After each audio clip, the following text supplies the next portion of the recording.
Afternoon session of the World Athletic Global Running Conference 2022, and we are back to the conference that in this afternoon session we have 6 more interesting topics that will bring you an idea and all the information and data that about trail running on 2023 and also the trend in trail running for the 600 and 360 degree experience that you can share to your participation, and of course the operation challenges that you will facing after COVID periods. And now we have a presentation from speaker who today that can join us at the event but also join us virtually that he will zoom in here. And please welcome Jen Jacob Anderson, founder from Run Repeat, to have a presentation on the state of trail running 2023. Welcome.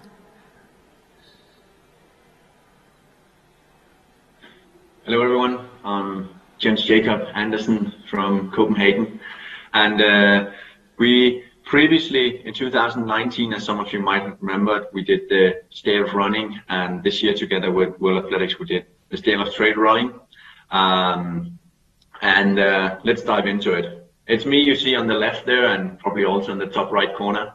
I'm the founder of Run Repeat, and I've done this study together with Ivanka, who holds a PhD in mathematical analysis. However, I will say this report is more a report of descriptive statistics, so it's not any advanced math models or anything. For Ivanka, this is a walkover, a very simple task. It's just to say, don't expect something super advanced. It's descriptive statistics.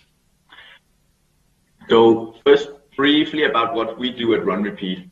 So our main focus is actually lab testing shoes. We call it lab testing. Maybe it's more like garage testing. Some of you have probably visited brands and seen their laboratories, and I've visited many of them, and my big dream is to make the biggest laboratory where we test running shoes in the world.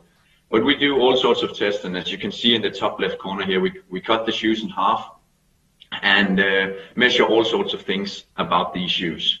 We measure how the midsoles behave when temperatures change. For example, a lot of people, they would go buy a soft running shoe, but then when they are on the road and it's winter and they live in an area where it's cold in winter, the properties of the shoes change dramatically. Or we have a smoke test where we test for breathability, and we test cushioning and lots of other things. That's what we primarily do. However, we also have a huge passion for data and numbers, with myself as a background in statistics. So that's why we've done these previously and why we love to do these data studies. So about the report here, 6 months, the biggest part of the job to create such a report is also the most boring part, and that is to collect all data. Because as you can imagine, if you need data from many different sources, all data will be presented in different ways, and you need to match, and a lot of it also just going through spreadsheets and finding those errors to unify all of the data. And 6 months just to collect and clean the data. After that, doing the report is maybe a month of data analysis, trying to find interesting things. So we have 117,000 events included from 1984 to 2022. And we have some limitations in our study. As you can see, we have like 90+% of race results in America and Western Europe, but we say 90+%, we don't know the exact other 10%. We run some tests to see, do we have this, do we have that, and done that quite extensively, but you never know exactly if the last 10% is the unknown. However, our limitation is very much in Asia, Africa, and South America, where we don't have robust enough data to be able to show something something cool about how much we're covering of that market. We have made a lot of exclusions, because when you go through a data set, you need to make sure it's clean and it's not too biased. And one that I quickly want to address is for example, we're excluding races that indicate that they are walks or run for charity. You might say run for charity. It's still a run, but the how can I say the way that run is done is very different compared to a normal trail race. That's why we've said we'd rather have a little bit less data and then have it be more accurate over the years. We also include obstacle course races and such. And it's important to note that in the beginning, in the first years, numbers will be underrepresented because not all data sources would be available, and sometimes we had to go back and forth and a lot of emails to get such data, and that has been challenging. And let's get into it. Growth in trail running. I'll start out with this chart, which I found quite interesting. I think a lot of people who work in road running, they see trail running as, yeah, it's the hippies who like to go into the forest. But I will remind you that there are, for every one trail runner, there are only 5 road runners almost. So the trail running market is very significant. But I think one major difference that sometimes can make trail running overlooked is twofold. By the way, remember, this presentation is about finishers, so people who finish a race. It's not people who just go into the mountains or the forest to run. But one major difference is, if you look at the marathons, what are the 10 biggest marathons? Where are they located? They are located in the biggest cities of the world. Often it's capitals, but otherwise it's big and famous cities. So a lot of what drives, I'm not saying this is not to discredit anyone who's here, for example, and represents Boston Marathon, which is an amazing marathon, but it's to say you have a big city to put your name next to, and people would love to go to Boston, would love to go to New York or Barcelona or Bangkok. And in trail running, the biggest place is Chamonix, a place where the population is only 10,000 people. And while it has a big reputation within the outdoors, it's not nearly as big a reputation for the city. So it means that what we see is that the races in trail running, they are a lot less well known. And they are very small. On average, there are 91% fewer participants in a trail race than there are in a road race. But let's have a look at the growth. There are a few stories in this chart, as you can probably already see, and most of you will most likely first get to the huge decline that we're seeing during the pandemics, or yeah. The first story for me is the growth the last 10 years, and 231% is just massive. And compared to road running, it's really, if we go back to the slide of how big trail running is compared to road running, the light green share will only increase from here. And the first story is obviously the COVID, and I'll talk a little bit more about that later. But obviously, it's no surprise to see that the participation went that far down. You might be surprised it didn't go further down, but we actually see, like, in April 2020, it was down by 97% compared to the year before. So this chart, remember, COVID ran from let's say February, March, and then for the rest of the year. And there were some periods where some things were open and some races were still going on. So that's the explanation for this. Another story here is that there's been a very, very strong bounce back. However, we are not back to the peak of 2019. And you did see a massive spike in 2019. When we are looking at this, I'll go to the next slide, because here the lines might be a little bit small here, the explainers, but I'll speak of, like, the line you see in the top. That's participation in trail running month by month in 2019. So that's before we had COVID. And the bottom line is the year of COVID, 2020, the first year. And then I included 2022, but only for the first 3 months where we had the most significant data. Because sometimes what we see when we collect this data is that the most recent data sometimes gets updated. I was participating in a trail race 2 weeks ago, and my race results are not yet up.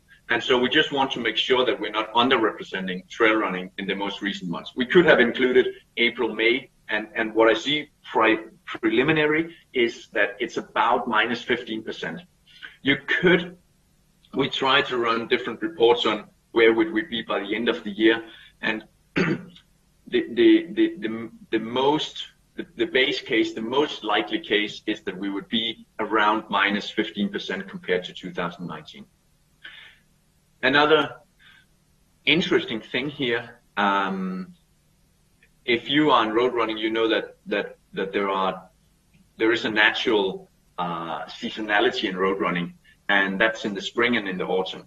If you look at this chart, you so clearly see and this is not just an outlier for 2019, you see it in 2018, 17, 16, September and October, that's trail season. And you might wonder, so in road running, we have big marathons in the spring and in the autumn as well. But how come autumn is so big? I don't know. One hypothesis, and that is mostly based on personal experience, I would say, is that many of the races are held in mountain areas.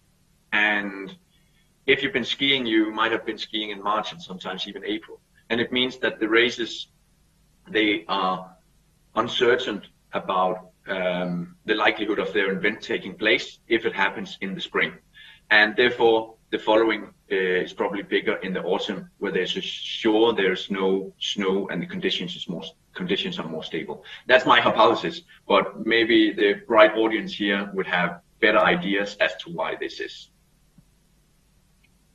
I included this chart, which shows the participants by month, and it's similar to the other one. It goes from 2018 until April 2022, and other than again clearly showing the trend of September, October in 2018, 2019, and 2021. However, it's 2021. I am a little unsure if everything was over with COVID in all places, so I'm a little reluctant to say that one clearly also shows the seasonality, but there is an indication that it definitely does. What's interesting here is to see the effect of the waves, right? You see in the middle of the chart, that's where we were hit the first time, and then again in the winter, we actually started to get up to quite a good October. Not good, but there were people who did a race, and then it scaled all the way back almost down to zero again. This is another area where trail running is different from road running. And not to say the 5K is also by far the most popular distance in road running. But the difference, if you look in this chart, there are two things this is, by the way, most popular distances for trail running, is if you look at the last three bar charts. So the 50K is more popular than the marathon. And that's a mindset that people who come from road to trail would need to adjust to if they are organizing races. That it is the 50K is the new marathon in trail running, at least. And it's not to say that the marathon doesn't exist, because you clearly see it in the chart. It's maybe 2/3 the size of the 50K. The second interesting find is, and you might have experienced this yourself if you've done a lot of trail running, is that many distances are not 5K, 10K, half marathon, and marathon. They are other distances. It's 6.3 kilometers. It's 7 miles. It's all over the place. And that's because in road running, whenever you have a course which you think is good for your race, but it's 100 meters too long, then you just make the turn 50 meters shorter, so that when you go back, it's 2 times 50, so it's 100 meters shorter. In trail running, you might have specific points in nature that you need to reach, which makes it difficult to reach exactly the 5K, 10K, half marathon, marathon. What is also added to this is that what we found is in trail running, more than in road running, when races are said to be 5K, they are a lot less accurate about it being 5K. There's just something good to know about it. This chart shows you what percentage of races in a given year that had fewer than 500 participants. So the overall trend, it's a declining trend, but it simply means that races are getting bigger. In 2010, 72% of races had fewer than 500 participants. And today we are at, I think, 13%. So small races, it's not to say that small races are dying, but it's to say that the bigger races, they are more dominant now. And you do see some trends, like anecdotal trends in this, where there's some consolidation and there's bigger promotion about some bigger trail races, I would say. But as I said in the beginning, 91% fewer participants per race in trail running than in road running. So this effect would eventually have to come. But you don't see trail races. I can't remember how many participates in Chamonix, but it's no, like the big marathons, it's 50,000, and there are quite a few of them. That doesn't happen here. They have some limitations in terms of how many can go on the trail. I included a chart about ultra running specifically, and first thing to note is that this data goes to 2018 only, so actually pre-COVID levels. And trail running was growing 231%, and trail running, ultra running is almost at a pace that's twice as fast. So people who do go into trail running definitely do enjoy the longer distances. And we see that the average finisher in a trail race runs almost 2.5 times as far. So that means that the 5K runner now runs 12.5 kilometers on average. Next topic is demographics and finish times. This chart is actually from the state of running, but it tells a story about trail running, which I find very interesting. So that's why I've included it. It shows the pace of runners on the marathon, the half marathon, the 10K, and the 5K. And the general trend, while there are ups and downs, is that you would say runners are getting slower. It's not the individual runner who is getting slower. It's the average runner who participates in a race. And we previously run this story that runners are getting slower. The real story in that story is simply that the sport is attracting more people who don't run as fast as the average was before, which drags down the average. But this is not a good or bad thing. It just is. What's interesting here is, though, if you compare this to trail running, and I think there has been and will be more thoughts on that, is the motives of trail running. And it's something to keep in mind that when people participate in a trail race, they might not have the same motivations. A little bit more about that. Pace by age, I know there are some current or previous competitive runners here, and they would look at the chart on the left here and say, well, why aren't the 30 to 39-year-olds the fastest? We know that they are the fastest. And there's some things I just can't explain when you gather data, because in road running, you would see the age group 20 to 29, so the first bar chart would actually be slower than the second bar chart. But for some reason, in trail running, that's not the case. And otherwise, the graph explains itself pretty well. The older, the slower, which would be pretty much expected. What we do see is on the right side here, you see, it's a little complicated, this chart, so I'll explain it a little bit. I did the pace only for males. You always need to just do for one gender, because if you mix them, then if you compare data to 20 years ago to today, 20 years ago there might be female participation of 25%, and now it's 45%. So it's good to do one gender at a time to keep data clean. But what's interesting is that you would expect, you as an individual, if you run a 5 kilometer or a 10 kilometer, I mean, my average pace in a 10 kilometer is slower than that in the 5K. And If you look in the chart, you see the 5K is the yellow one and the 10K is the green one. What you see is across age groups, people run at a faster pace when they run a 10K.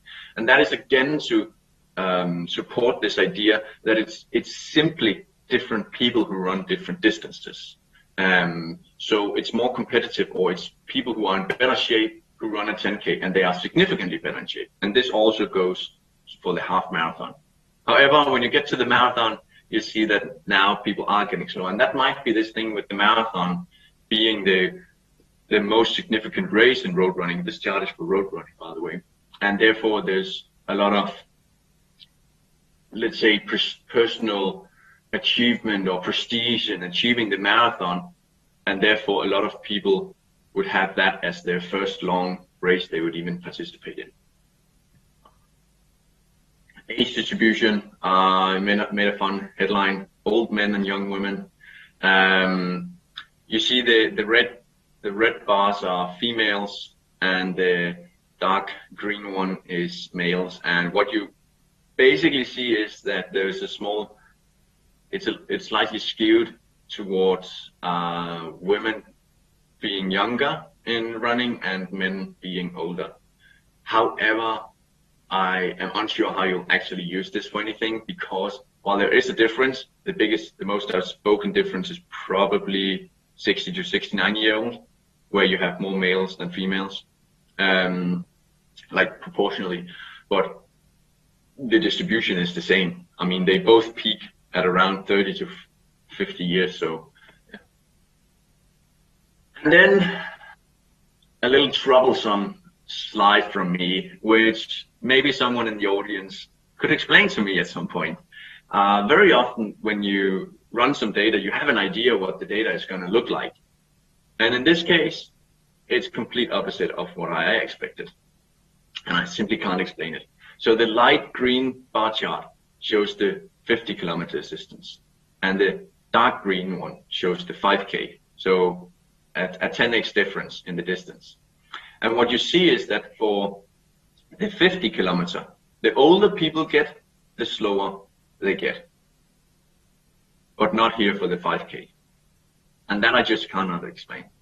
And this sometimes happens, and there's always a reason for it.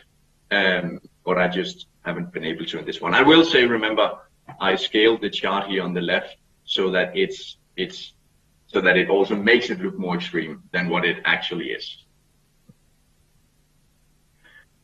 Small differences between men and women we saw on the age. We also have here on the preferred distances. You clearly see that there are 3 lines in the top and 2 lines at the bottom. Isn't it interesting that women, on the left you see the percentage of women in the race. On distances 5K, 10K, half marathon, in trail running, it's 50-50 between men and women. 50-50. Then you jump to the marathon and the 50K, and suddenly you see it drop to around 30%, with 1/3 women, 2/3 men. It's interesting. Here, just a funny chart to show the differences in culture of who is attracted to running and trail running. And this chart shows what countries have the highest representation of females and which ones have the lowest. And Canada, Argentina, New Zealand have more female runners than males. And whereas Morocco, Japan, India, and Portugal have only around 20% women. I can't really say what is good or bad. It's just those are the numbers. This one, let's start from the right. If I am to run a 100-meter sprint against my wife, I would expect that I would finish before her. She's not here, but she's actually a former 100-meter runner, so I might offend her now, but that's what I expect. But and you see that generally speaking, men run faster than women, and at the 5K distance, men are on average 18% faster than women. But see what happens.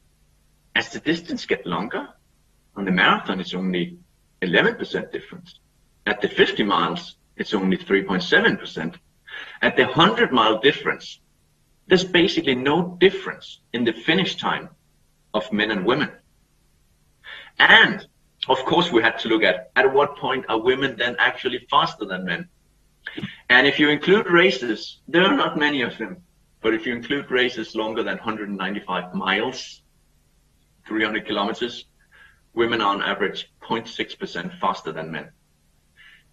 This is the funny story, but the interesting part is that the longer the distance, the smaller the difference between the two genders. And I'm sure everyone here in the audience has their own hypothesis as to why that is. So I'm not sure I need to come with my ideas as to why it is. There can be physiological ones, there can be psychological ones, there can be many reasons, and some of them will be overlapping and some of them will have contradicting effects. Motives for running, this is very short and the last part of the presentation. And what I think is very important in trail running is the motivations are different. Whereas in road running, a lot would do it for the achievement motives, for the competition or for their own personal goals. But the motivations trail running, I'll not address too much about it because there has been and will be more about that. But they are wildly different, and it's a lot more about your own well-being and the social elements and being part of nature. That was it from me for today, the State of Trail Running 2022. And the link that I'm actually sharing here is then the link to the State of Running, the old one. It should be runrepeat.com/state of trail running. That was it from me for today. Thank you. Thank you very much. Thank you. Thank you for John Jacob Anderson. Thank you very much. Thank you. All right, and he haven't have a chance to come here, but he also joined us virtually to give our information to you. But before we move to the next presentation, let's have some video together.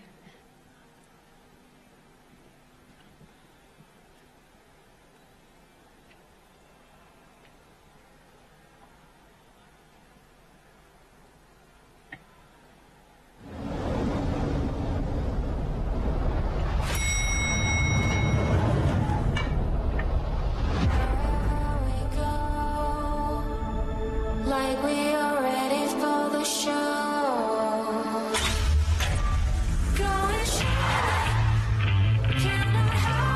All New Toyota Yaris Active Modelista บนเส้นทางที่แตกต่างกับไลฟ์สไตล์ที่เป็นตัวเอง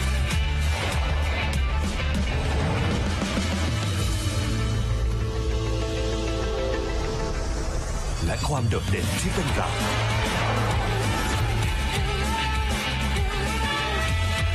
แรงบันดาลใจล่าสุดจากโตเกียว Trend Leader on the Road All New Toyota Yaris Active Modelista นี่แหละรถของเราอร่อยเร็วแรงแค่เปิดรหัสมาม่าครับก็รับเน็ต2กิกจาก True 5G ฟรีทันทีพร้อมลุ้นโชคทองทุกสัปดาห์รวมมูลค่ากว่า 1,300,000 บาทหมดเขต28 กุมภาพันธ์ 2566 อร่อยแรงทั่วไทย Distinguished guest Janet Ng, President of International Trail Running Association, are here with us, and she will telling us about participation trend in the trail running. May I have a big round of applause for her?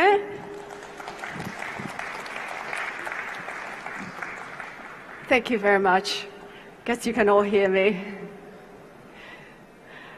Well, first of all, I wanted to thank Chris and his team for inviting me to come and give a presentation about trail running. I know most of you here, it's more involved in road running, but hopefully you will find this interesting, and maybe this is something that you would want to come into and join after hearing about what we do in trail running.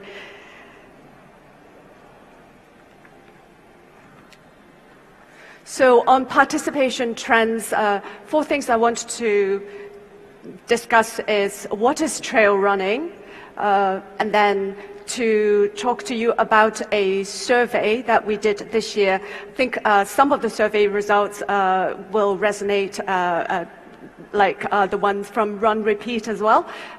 We have quite a few of the results that show similar trends.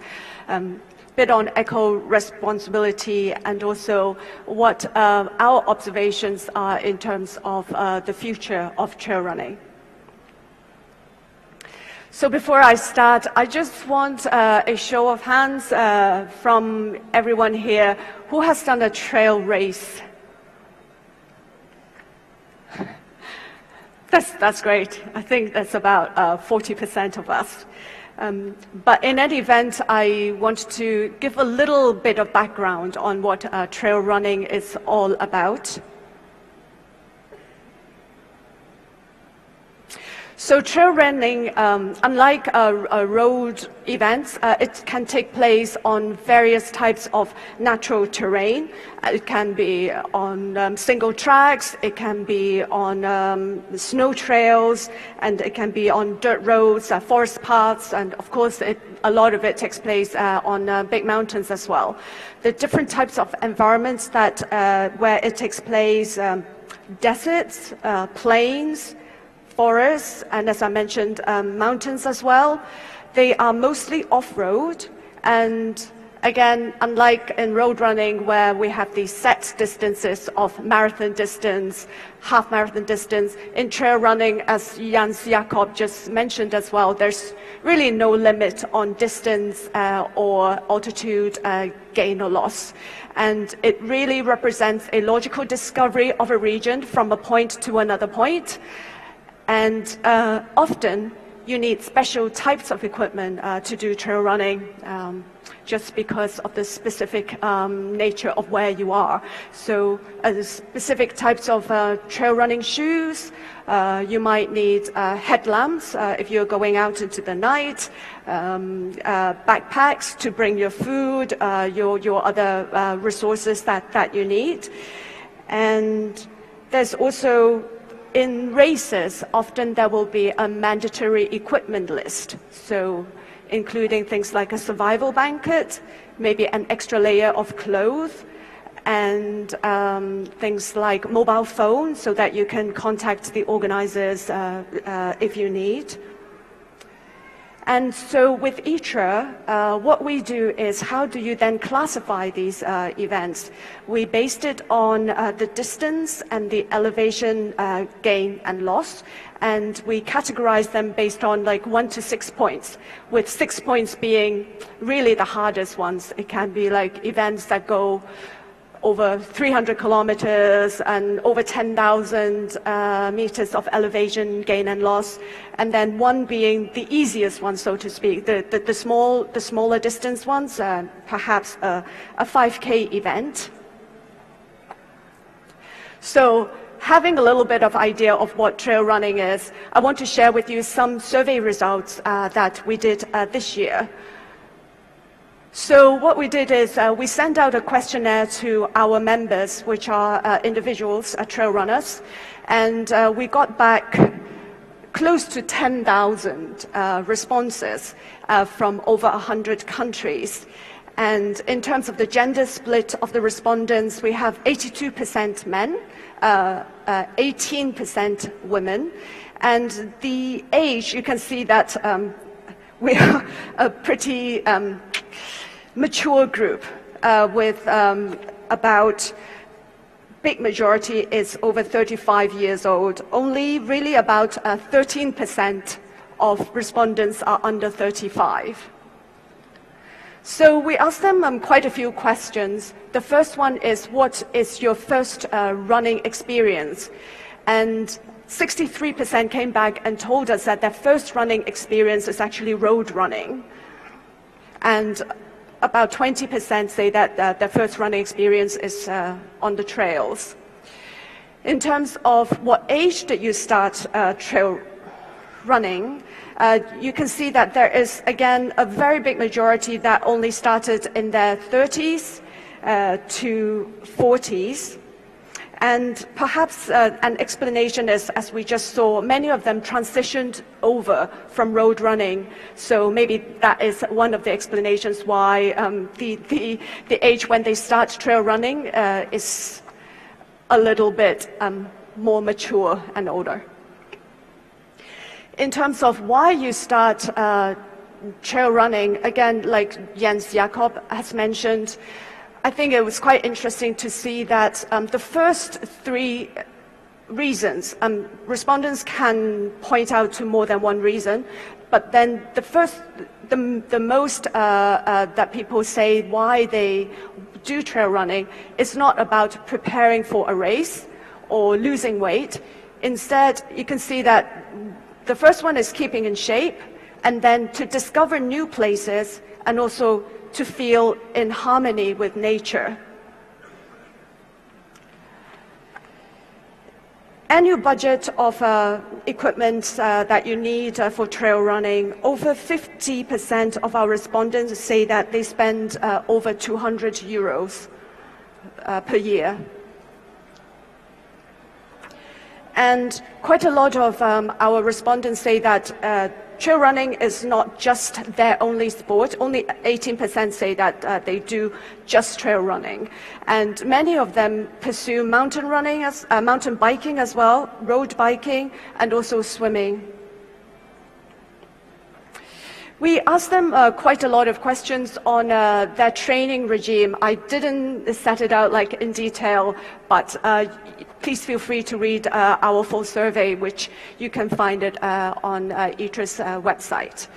So we asked them about coaching, and many say that about 70% say that they don't use a coach.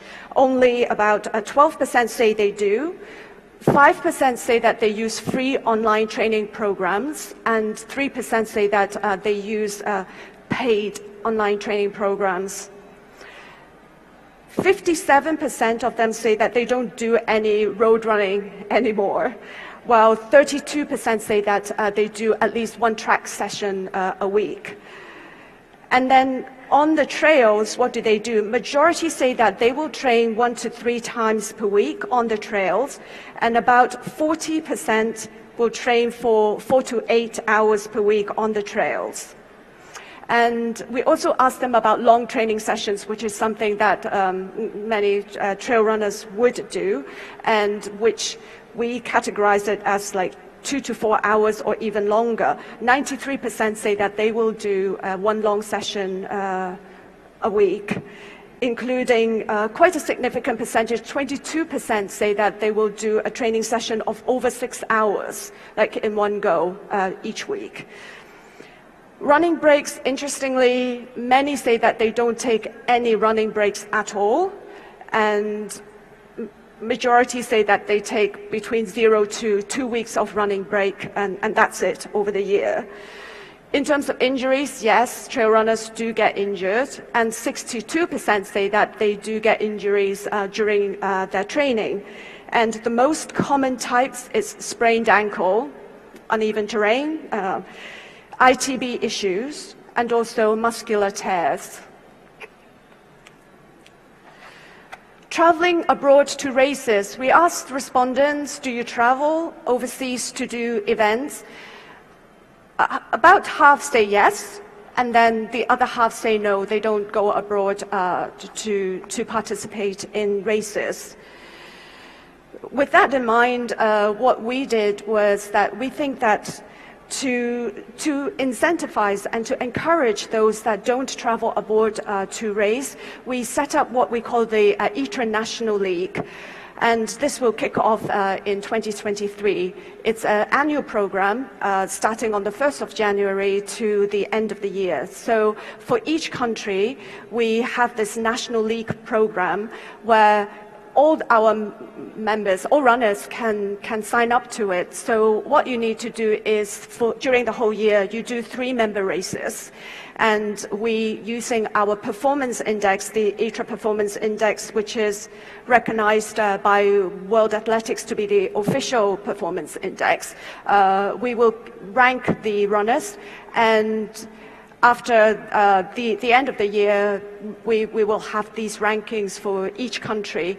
And the good thing about this National League, we think, is that it is all-inclusive.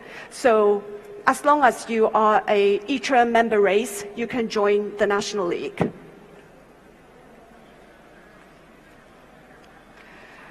Going on to a number of races a year, actually 2/3 of our respondents say that they race over 4 times a year, and a quarter of them will do even 7 races a year. And the favorite distances, again, this might come across as a little bit hardcore for some in our audience, but trail runners, they like to do big distances. And the most popular, as you can see, is the marathon to the 80-kilometer distance.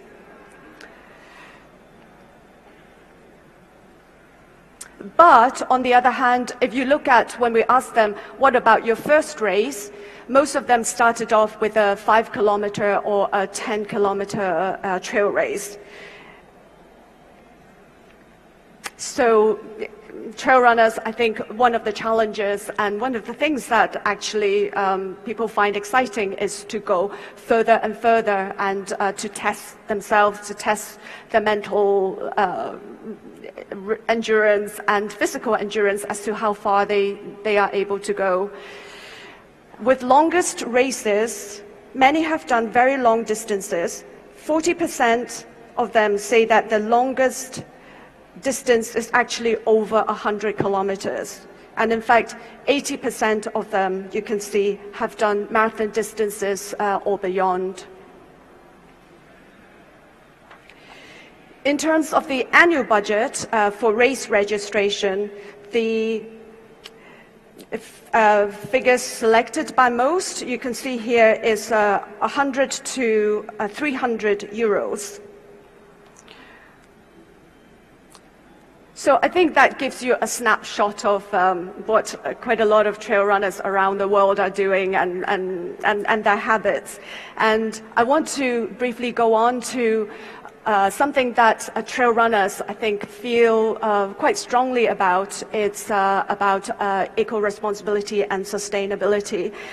I think, as we all know, the climate crisis is upon us, and ITRA and trail runners, one of our core values and responsibility we see is to be responsible because our sport takes place in the natural environment.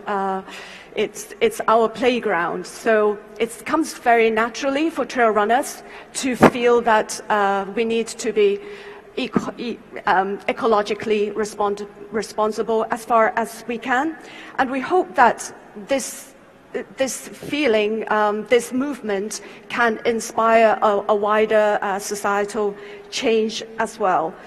And we think that awareness of environmental issues is growing rapidly, and participants are willing to change their behavior if it involves more supporting environmental values. So what we did is this year we launched the ITRA Green program. And the idea of the Green program is really to get our race organizer members to subscribe and to sign and agree that they will take responsibility and commit to race organization measures which will help to be more environmentally responsible. We asked them to agree that they will respect and conserve nature, its flora and fauna, natural habitats and landscape, integrate sustainability into their event organization, preserve and protect our trails and keep them litter-free, reduce waste at source and support recycling, reduce the event's carbon footprint, and also raise awareness amongst the stakeholders, so participants, volunteers, sponsors, and everyone involved. So all our organizers, when they join ITRA, they have to commit to signing the environmental charter. And with our program, we set out 3 core objectives. One is the reduce impact on the environment. So try our best to avoid ecologically fragile or remote places. We have a list of suggestions, and help to reduce the carbon emission to the extent possible, and waste reduction. So based on these three core objectives, we set out some detailed recommendations for all our race organizers to follow. Again, it's all on our website. We have 35 different practical measures that organizers can do to help to think about these things and use these tips and practical suggestions in their events. And the idea is really for us not to finger point and to say that these are the things you must do, because we are fully aware that in different countries we are in different stages of the development of trail running. Races take place in all sorts of different environments, and there is no one size fits all. But we want to start the conversation. We want organizers to come back to us and let us know what they have done in their own events, and so that we can all share know-how on this, and hopefully, like, again, we can bring this issue to the forefront. And what we also did was, again, like carbon footprint. It's something that we all want to do something about, but how do you calculate it in a trail race?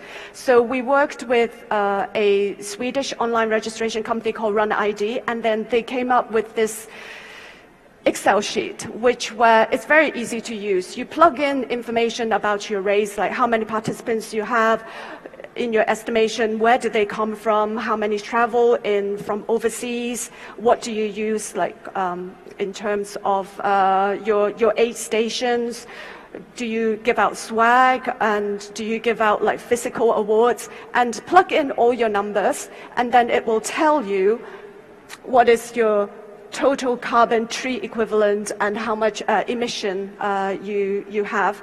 And then we hope that based on that, you can find your own offset program, like that is applicable to wherever your region is, and hopefully, again, this is like the start of your actions to try and do something in terms of this important sustainability topic.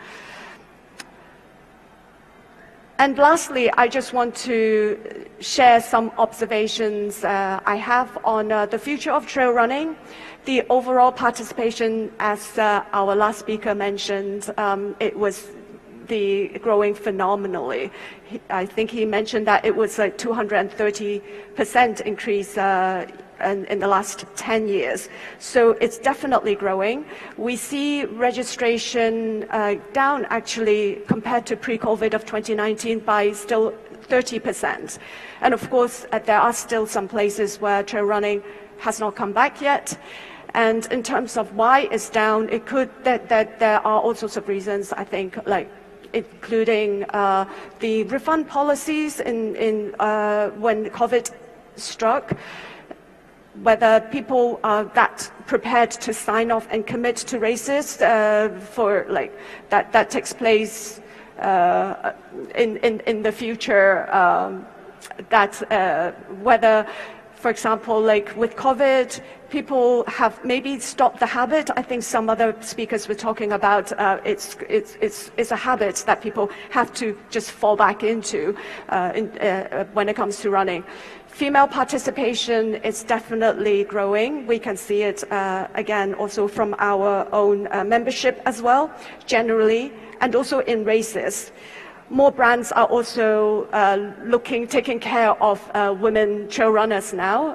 We have more trail-specific shoes for female, backpacks that fits the female body more.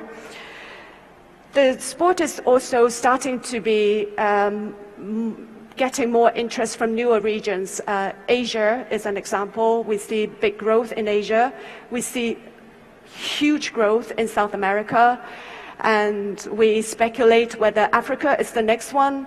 We saw last month in the World Mountain and Trail Running Championship how amazing some of the African runners were doing, especially in the shorter events.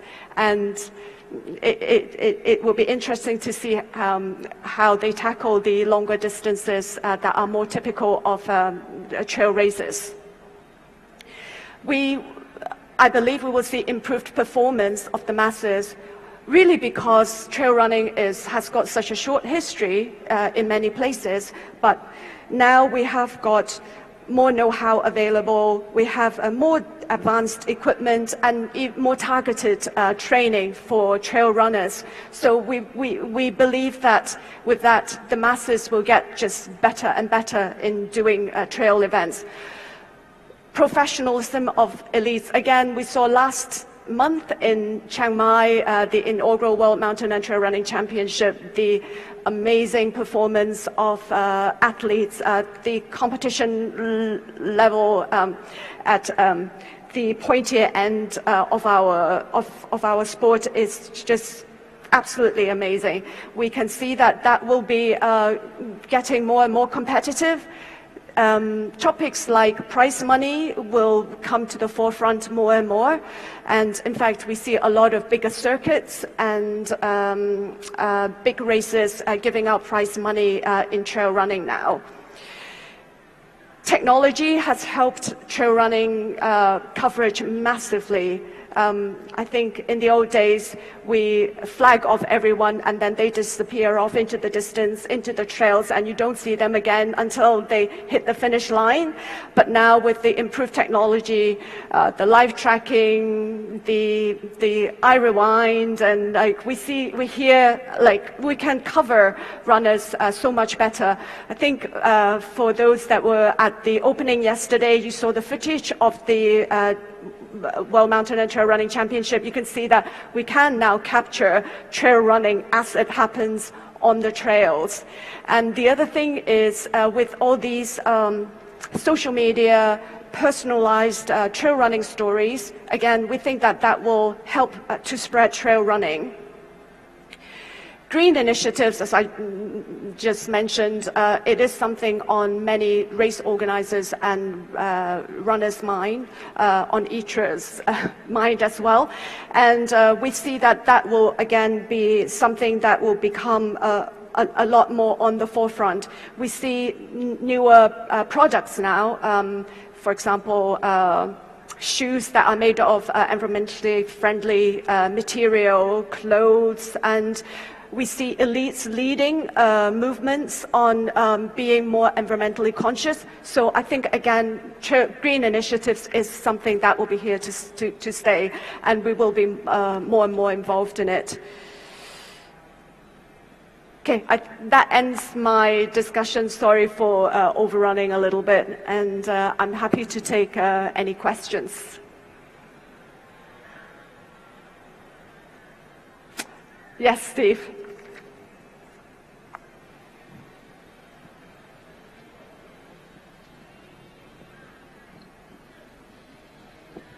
Thank you very much. I've got one comment and one question. And the comment is, it was interesting to see when we talked about ISO 201-21 this morning, and it seemed as if there were it was expensive and a bit complicated to sign up to that.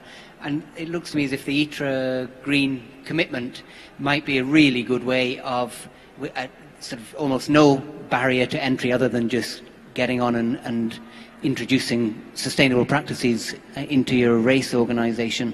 So I think that might be something that there really is a demand for, and it'd be great to see how that proceeds. I mean, it was only published this year, so it'd be great to see whether that really is adopted across trail running globally, and I hope it will be. And the other is to go back to Jens Jacob's presentation, where he said, I think it was at 200 miles? The women are faster than the men, and I thought that it might be interesting to get your take as the first female president of ITRA as to why that might be happening at that sort of a distance. Oh, thank you, Steve. Just going back to your first point about our green program, yes, definitely. It is open to all. We have this badge that I was sharing, which is an ITRA badge, and we welcome all race organizers to put it on the website just to show that we are all in this, and we support the Green Program, and we are doing things to address environmental issues. On endurance of female runners, I think often with trail running, there is actually more than just the pure physical, your VO2 max involved. I think a lot of it is about endurance, which I don't have the studies, but a lot of people do say that like, women does have quite a lot of endurance. People say that it's because we've got more fat content or like, but I think that like definitely with trail running, especially the longer distance, there is a lot of a mental component involved as well. There's a lot about what gear, whether you know the trail well, and I think there is so much that it becomes a leveler in terms of ability. It is no longer about like 100-meter dash where it's just the one which is the biggest lungs and heart will be able to do the best. So, and we see that in races as well, like for the longer distances, very often women can come up in the top 10 overall, and which I think it's just doesn't happen on track and field and in marathons. Hi, Janet. Thank you very much. Some really useful data that you're sharing this morning, and I think the fact that you took the stage itself with a broken foot, I think speaks volumes for the character and personality of trail runners. But I've got a question for this audience of mostly road race organizers. How do ITRA propose to overcome the challenges of scaling trail races? You mean to make them like mass participation? Exactly. I think we already see it happening, as Jens Jakob was saying, that like events like now the trend is to become bigger and bigger. It clearly we would struggle to have like events that go like over like tens of thousands, because events do take place on trails, which tends to be a bit narrower and more restricted. But having said that, there are cleverer ways to address that. A trail running festival, I mean, you can have more runners being involved in different distances on different days, and you can stagger them, like with a staggered start, which is very often the case now with the bigger events. And yeah, and then also like by again using the performance index to just see who are the faster ones and put them ahead. So I think there are some natural constraints to it, but again, I think trail running is just a bit, what it offers is a bit different. I think it's more a journey, and the journey you just have to take into account that trails are just that much narrower. But having said that, we have events that are over tens of thousands of people happening, and the other thing that we have to overcome is also like checkpoints. Trail running, we have like checkpoints which offers more than just water or the banana. So again, like how do you get these food onto the terrain where road access might be tricky? Again, those are the things that we have to think about. But definitely, I think that the size of events are getting bigger and bigger.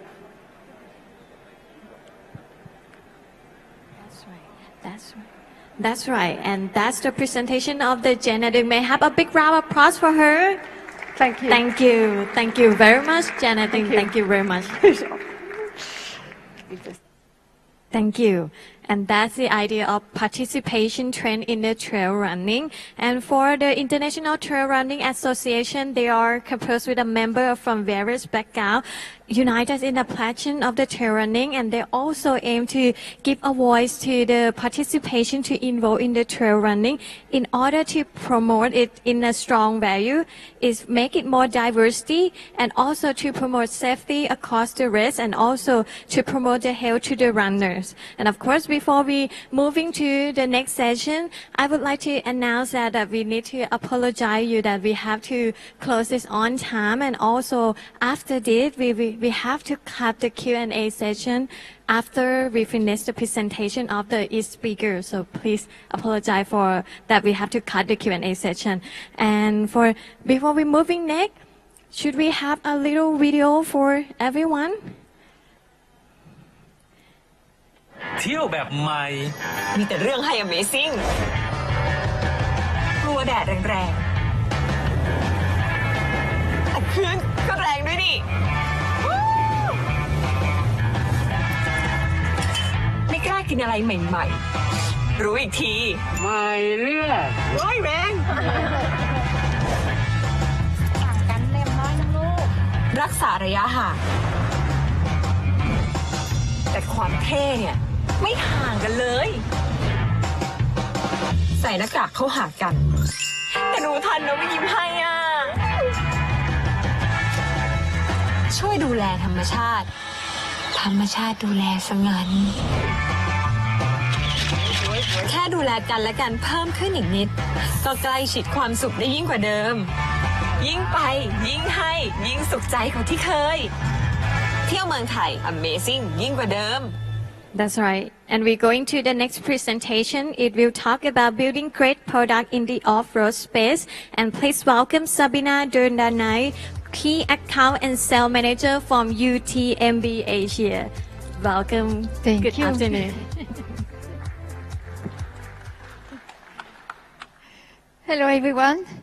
Thank you very much to Global Running Conference to give me the opportunity to present you UTMB World Series and our digital factory. We'll move to the next slide. Okay, so maybe first of all, I will introduce you what is UTMB. I don't know, because here we have many road runners or coming from the road industry. Maybe you don't know what is UTMB. Do people know here what is UTMB? Few, okay. UTMB is a pinnacle of trail running events. It's the dream of many trail runners to join this event. It's an event in France. It means Ultra Trail Mont Blanc. The runners, they run around the Mont Blanc in France, and they start and finish from a small city named Chamonix. It's a small town. In winter, it's a ski place. And in summer, end of August every year, it's becoming the mecca of the trail running. So the event has 8 distances. The most popular distance, the well-known, is UTMB itself. It's 170 kilometers and 10,000 meter elevation gain.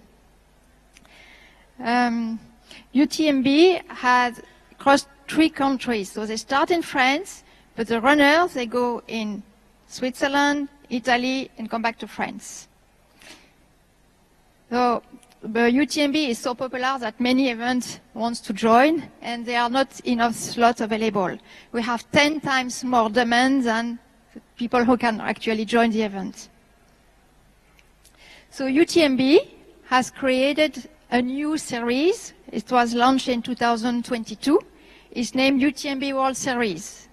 As you can see in the calendar, we have events all over the world, many in Europe, but also in America, Oceania, now in Africa, and in Asia.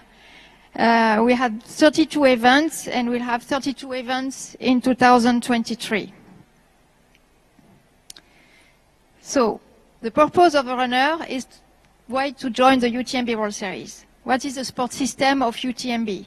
So we said the runners, if they want to join the event in Chamonix, what we call these finals, they have to join one of the UTMB World Series events.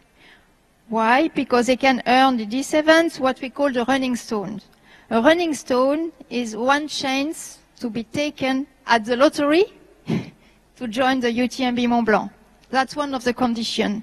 And the runners, they can get this running stone only within the series. The second condition for the runners to join the lottery is to have what we call the UTMB index. So UTMB index has two functions. The first function is to prove the experience of a runner. If a runner wants to join the 100 kilometers, for example, we want to make sure he has completed at least 50 kilometers. So we ask him to have what we call UTMB index valid of 50 kilometers.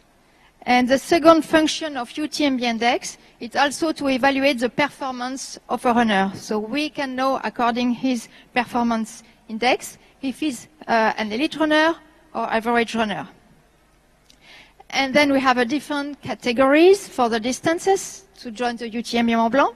We have the 20 kilometers categories, 50 kilometers categories, 100 kilometers, and some events even 100 miles. As we can see, in 2022, just in 2022, we had 4,500 races joining the UTMB Index program. So because the UTMB Index program can be joined by any event, not only UTMB World Series, but any trail running event can provide an UTMB Index. So this is to summarize what I said. We see we have different levels. So we said the different 4,500 racers joined the UTMB Index this year in 2022. Then we have the UTMB World Series event with now 32 events.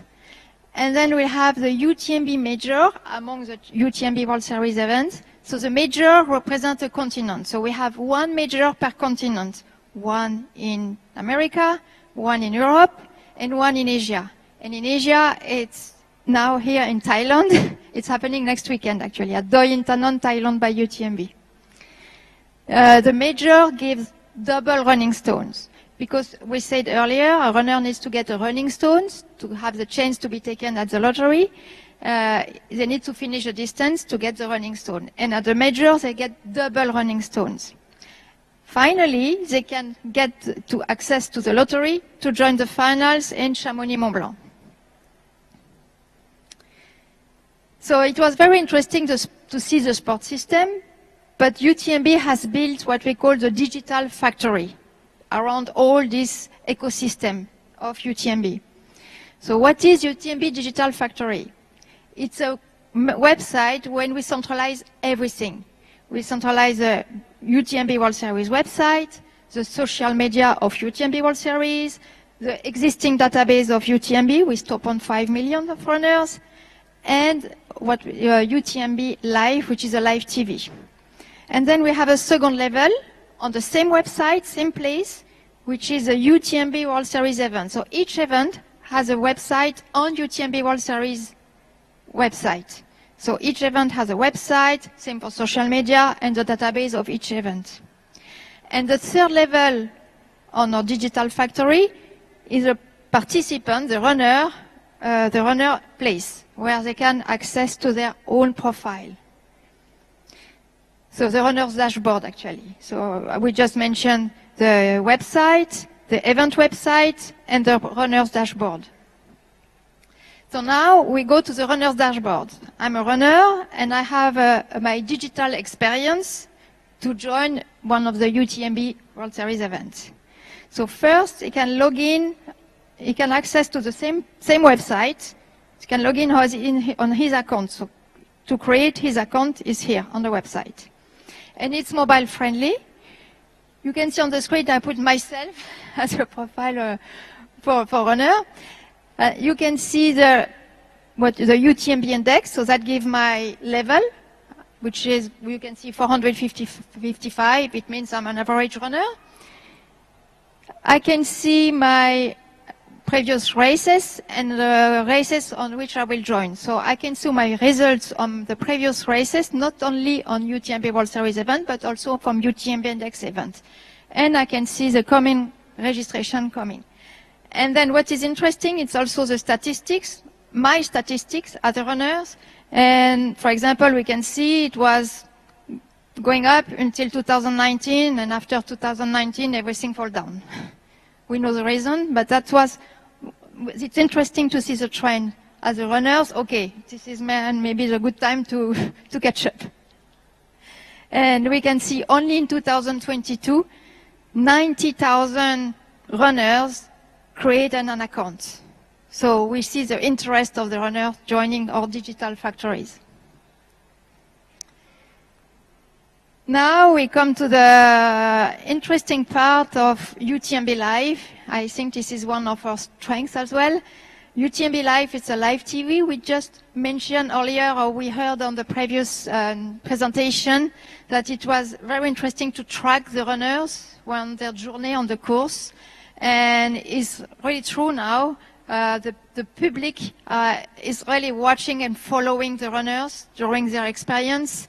And the live TV is a very interesting tool to see, to follow the leaders. And because if you follow a runner, you have, of course, the family, the friends. But now, because of this technology, you have even more people joining and exciting to follow the trail running.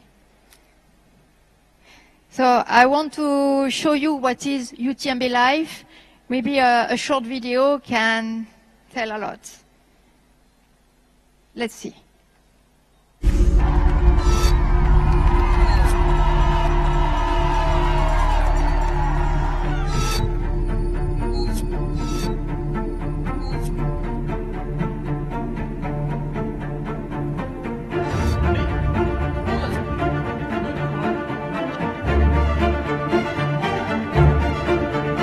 Perfect. Wonderful.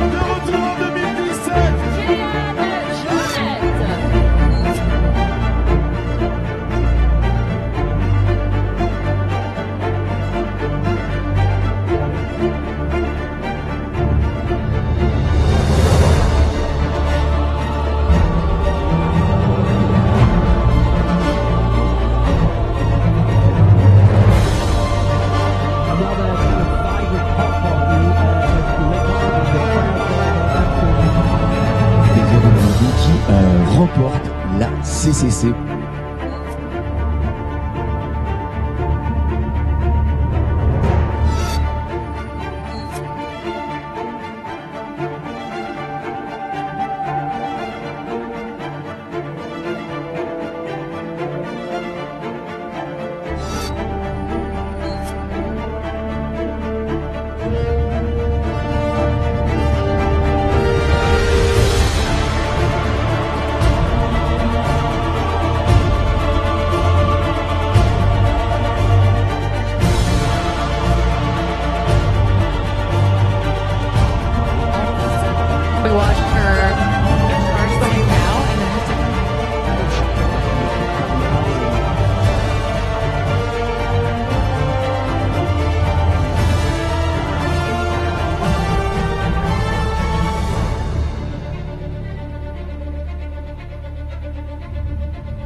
Yes, each time when we see these images, we are feeling some booze. It's so emotional.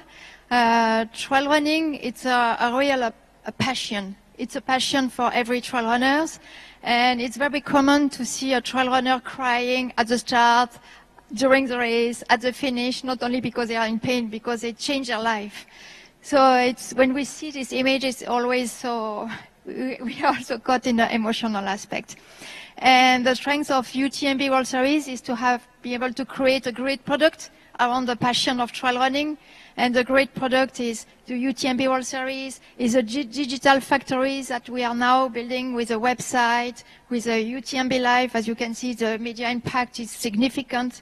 With an event with only 10,000 runners, we were able to reach 20 million views, which is amazing.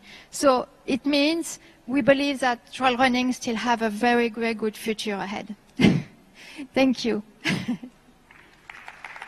Thank you very much. Thank you. Thank you to the Sabina Donadai. Thank you. Thank you. And of course, if you have a question, she will be around here and you can have a question with her after this. Yes. Yes. Any question, don't hesitate. Here or later you can find me there. Sure. Thank you very much. Thank you so much. Thank you. And we still have more interesting topic to go, but before we move to that, I would like to announce that we have 15-minute coffee break. 15-minute coffee break for all of you, and we will come back here again. Thank you.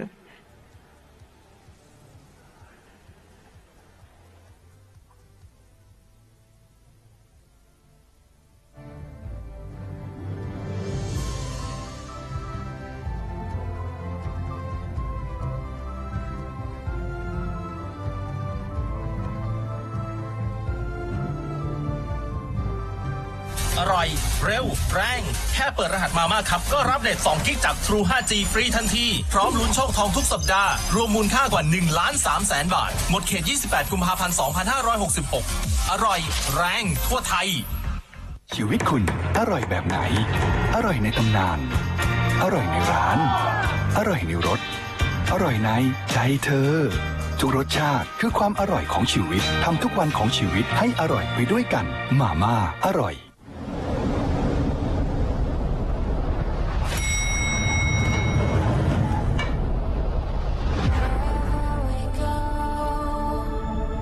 Like we are ready for the show.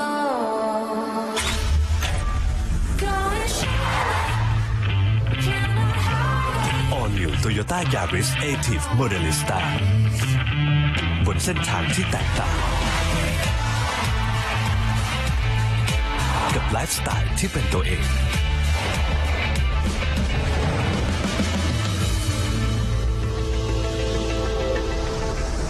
และความโดดเด่นที่เป็นเรา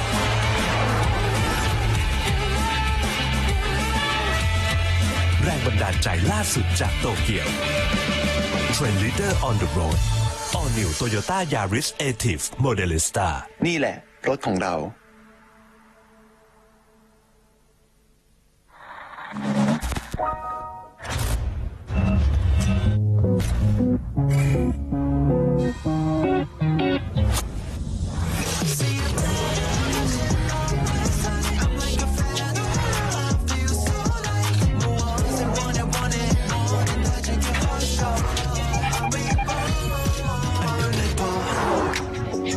Let me get it for you. Alright, got it for you. Have some fun. 자 이제 새롭게 다시 시작해. Here we go.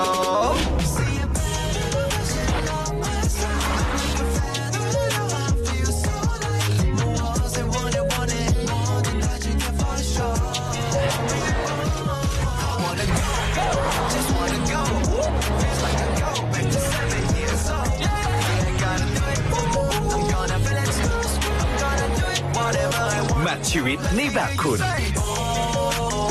All New Toyota Active นี่แหละรถของเรา It's time for Thais to encourage each other.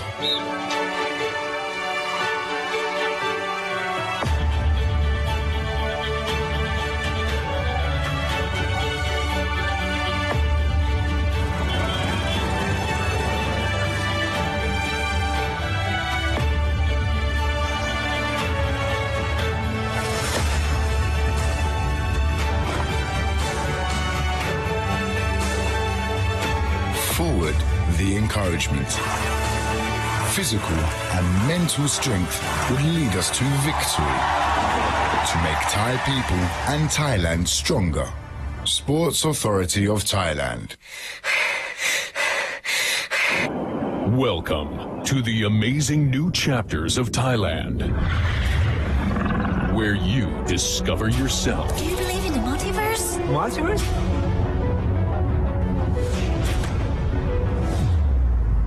Where your love begins again.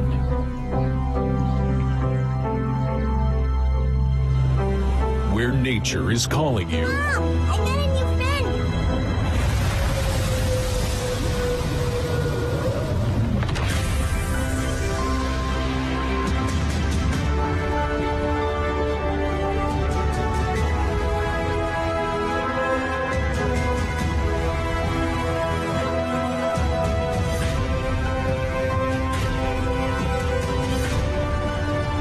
Launch your new chapter in amazing Thailand. เที่ยวแบบใหม่ มีแต่เรื่องให้ Amazing กลัวแดดแรงๆแต่คลื่นก็แรงด้วยนี่ไม่กล้ากินอะไรใหม่ๆรู้อีกทีไม่เลือกโอ้ยแรงต่างกันเล็มน้อยนะลูกรักษาระยะห่างแต่ความเท่เนี่ยไม่ห่างกันเลยใส่หน้ากากเข้าหากันแต่รู้ทันแล้วไม่ยิ้มให้อ่ะช่วยดูแลธรรมชาติดูแลสงันแค่ดูแลกันและกันเพิ่มขึ้นอีกนิดก็ใกล้ชิดความสุขได้ยิ่งกว่าเดิมยิ่งไปยิ่งให้ยิ่งสุขใจกว่าที่เคยเที่ยวเมืองไทย Amazing ยิ่งกว่าเดิมในช่วงวัย 50 ผมยังมีความสุขกับการทำงานและเต็มที่กับการใช้ชีวิตผมสนุกกับความท้าทายใหม่ๆเสมอแล้วไลฟ์สไตล์แบบผมควรเลือกความคุ้มครองแบบไหนสิ่งที่สำคัญที่สุดคือสุขภาพแข็งแรงแค่ไหนก็เจ็บป่วยได้ที่สำคัญต้องไม่เป็นภาระกับใครหมดกังวลกับค่าห้องและค่ารักษาพยาบาล Elite Health Plus จากเมืองไทยประกันชีวิตอร่อยเร็วแรงแค่เปิดรหัสมาม่าครับก็รับเด็ด2 กิกจาก True 5G ฟรีทันทีพร้อมลุ้นโชคทองทุกสัปดาห์รวมมูลค่ากว่า1,300,000 บาทหมดเขต28 กุมภาพันธ์ 2566อร่อยแรงทั่วไทยชีวิตคุณอร่อยแบบไหนอร่อยในตำนานอร่อยในร้านอร่อยในรถอร่อยในใจเธอทุกรสชาติคือความอร่อยของชีวิตทำทุกวันของชีวิตให้อร่อยไปด้วยกันมาม่าอร่อย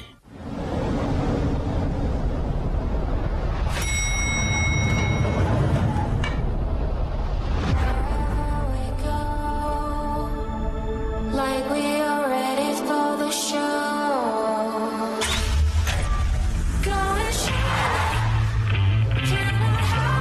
All New Toyota Yaris Active Modelista บนเส้นทางที่แตกต่าง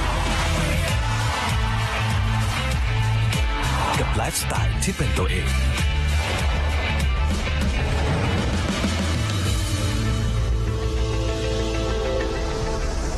และความโดดเด่นที่เป็นเรา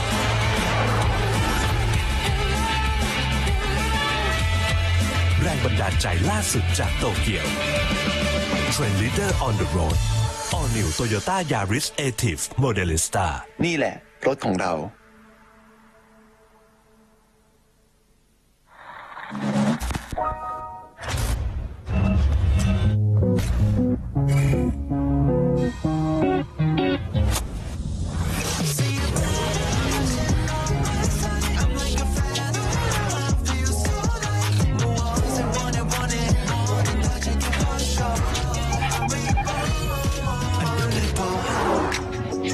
Let me get it for you.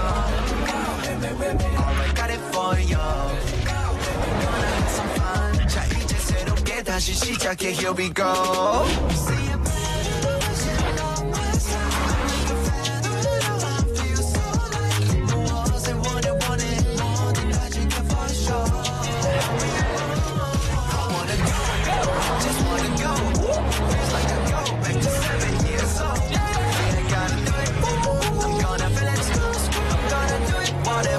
แมทชีวิตในแบบคุณ All New Toyota Active นี่แหละรถของเรา It's time for Thais to encourage each other.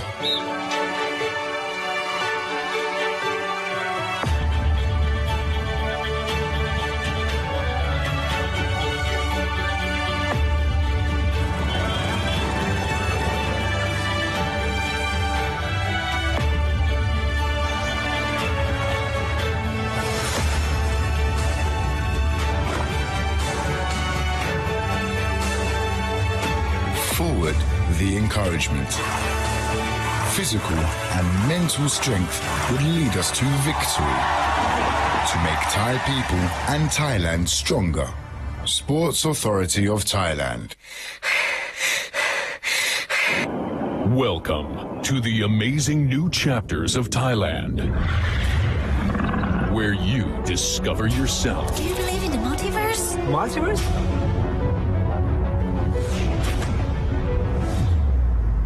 Where your love begins again.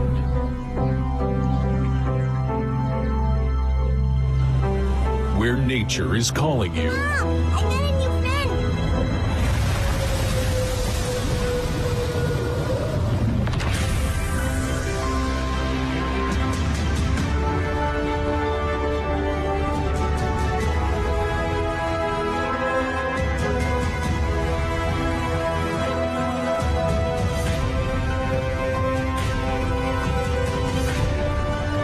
Write your new chapter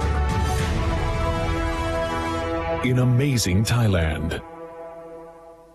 เที่ยวแบบใหม่ มีแต่เรื่องให้ Amazing กลัวแดดแรงๆแต่คลื่นก็แรงด้วยนี่ไม่กล้ากินอะไรใหม่ๆรู้อีกทีไม่เลือกโอ้ยแรง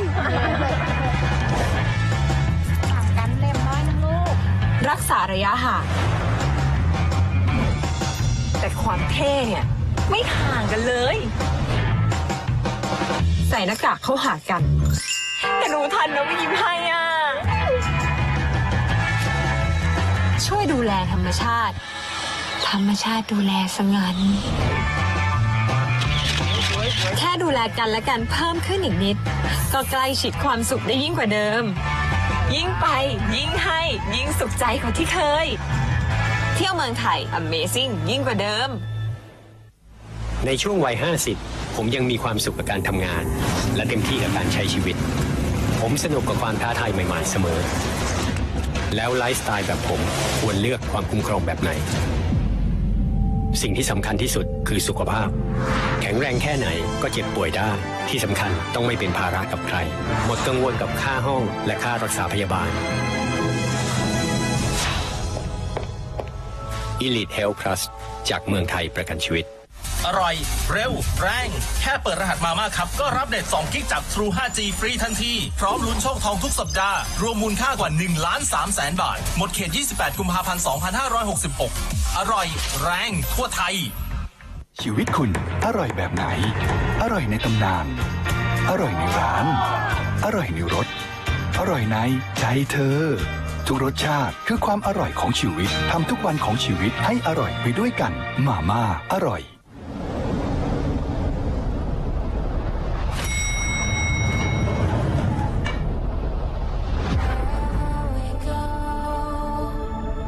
Like we are ready for the show. Go and shine. All New Toyota Yaris Active Modelista บนเส้นทางที่แตกต่างกับไลฟ์สไตล์ที่เป็นตัวเอง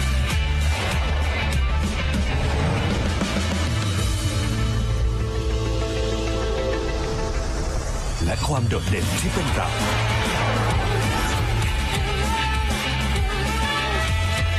แรงบันดาลใจล่าสุดจากโตเกียว Trend Leader on the Road All New Toyota Yaris Active Modelista นี่แหละรถของเรา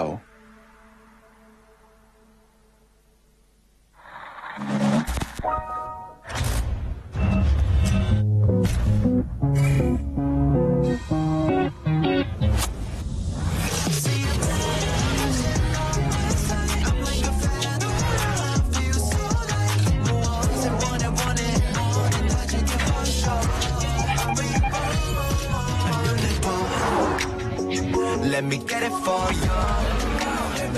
Alright, got it for you. Have some fun. 자, 이제 새롭게 다시 시작해. Here we go.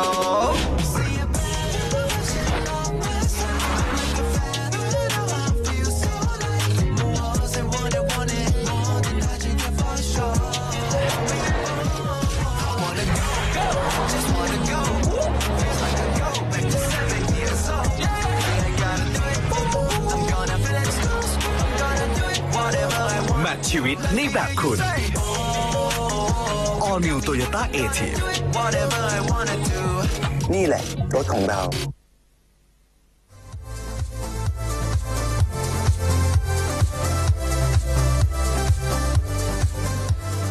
Welcome back everyone to the last period session of the conference, and for this one we will be having a panel discussion in the topic of the 360-degree participation experience is Go For Beyond Race.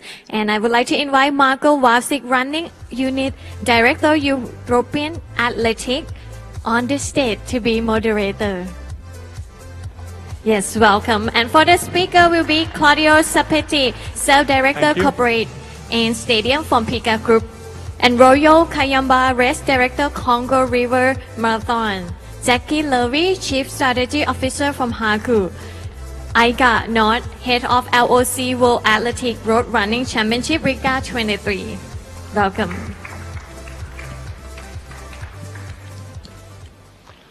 Good afternoon. Hope you got some coffee.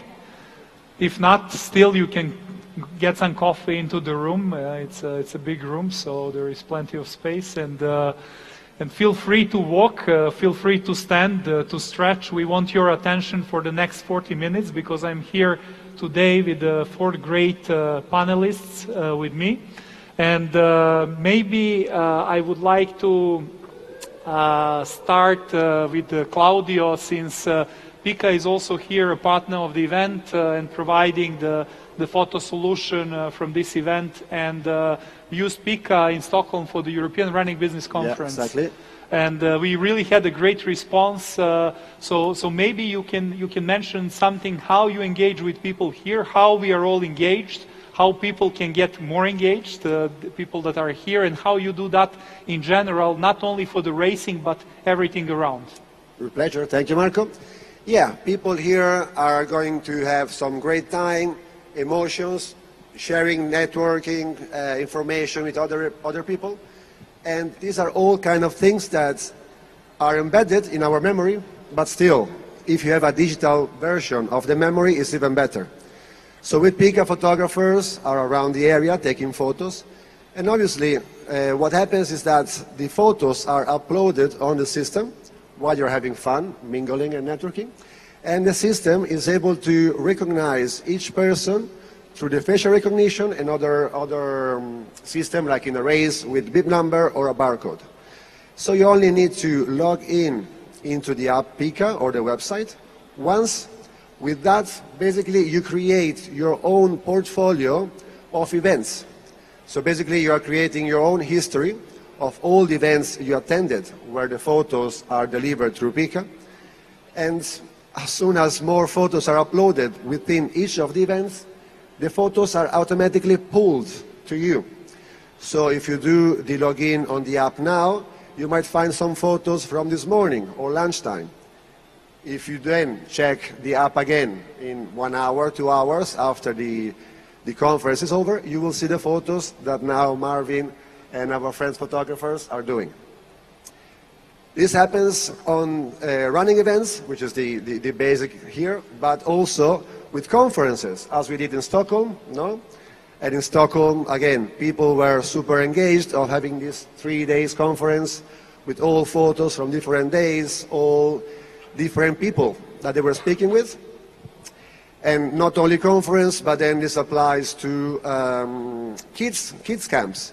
It applies to ski schools. It applies to spectators at the expo or spectators on the race. For example, you can increase the engagements not only with the runners, of course, doing the run, but you can also engage with the spectators. So the spectators could log into Pika and get their photos through a selfie for when they are celebrating their beloved, their friends, the charities.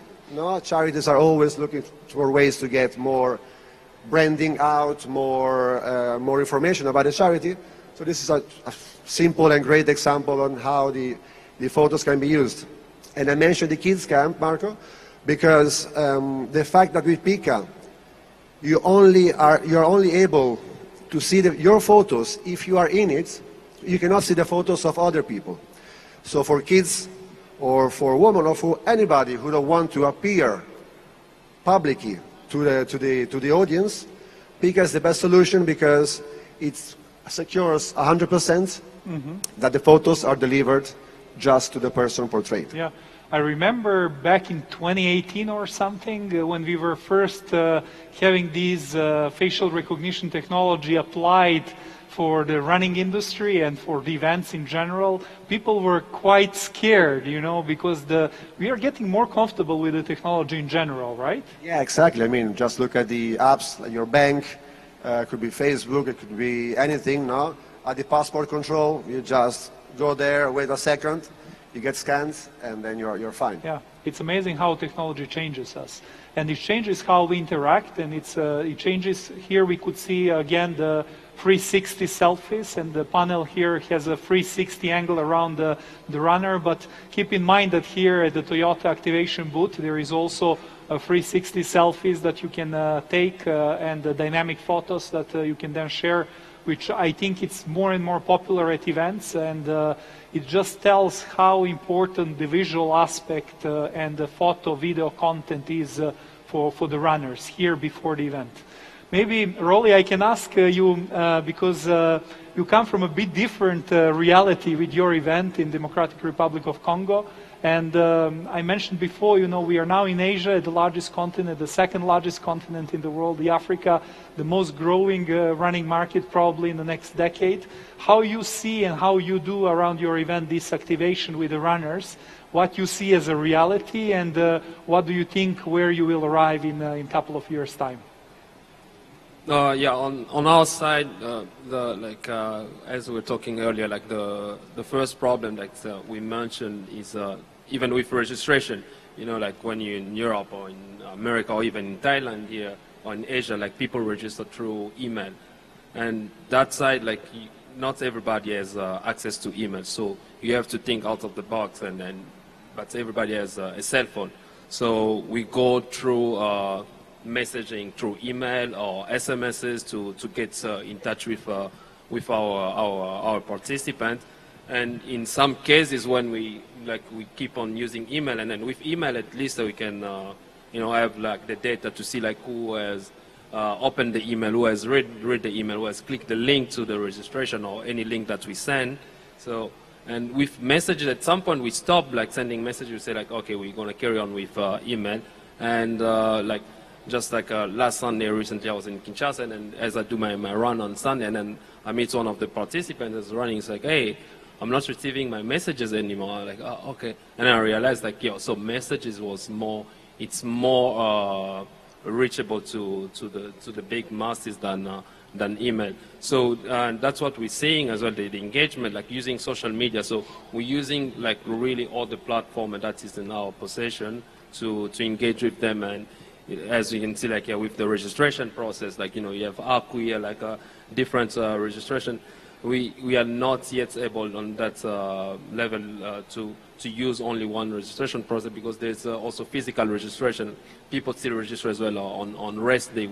We allow that for the first 2 editions, because then we can miss so many participants if we just stop. We use one line of like in the instance of email. Like if we only ask people who has email to register, then there's so many more that we lose. So we are trying to adapt, and as I come to these conferences or go visit like other runs around the world, like I take what is best that we can apply, but then see the reality of where like I'm organizing the race, like how to adapt. That's not to just take the same mind and then apply it. So, and like my girlfriend co-founder is here, like she has a German mind, and then when we're starting this, and she wanted to apply some other thing, and then as a Congolese, I know like this is not gonna work. I understand where you're coming from, like with that background, but in Congo it's different.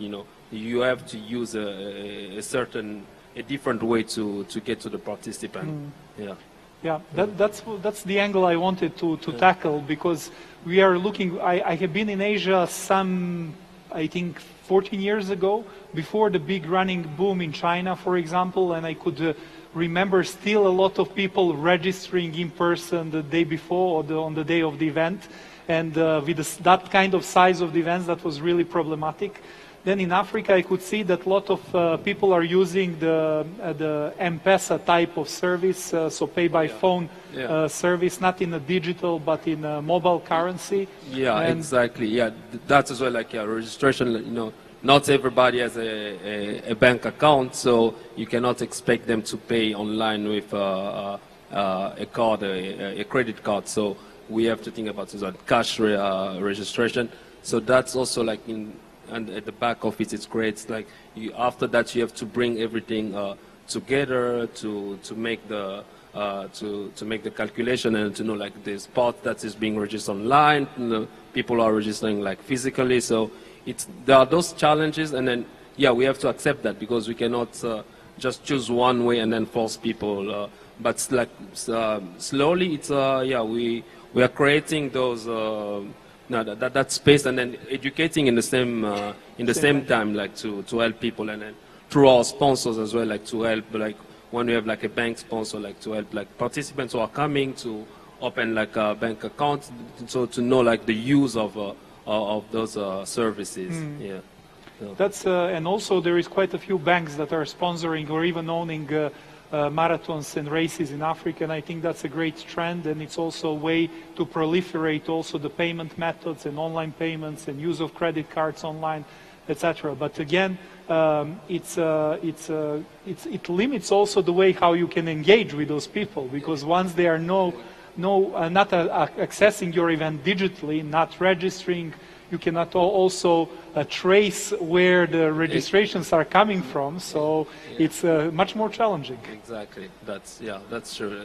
But we have to deal with that, and then as you say, like in the years coming, you think like people will get used to that, and then we'll understand more like better, and also like promoting for like races around the world, and then we trying as well to get people to go to those different, even like just coming from the team that we work with, like it's difficult to pass the message if they have never been like, you know, in other races around the world to see how like things are being done differently from what we are doing. Great, thank you for bringing that reality as well, so that people understand that we are all facing with different challenges, you know, and engaging with runners, it's not that easy. Sometimes when we think from a Northern American or European or even Asian perspective, that there is certain limitations in how we can engage depending on the leads and how the registrations are coming.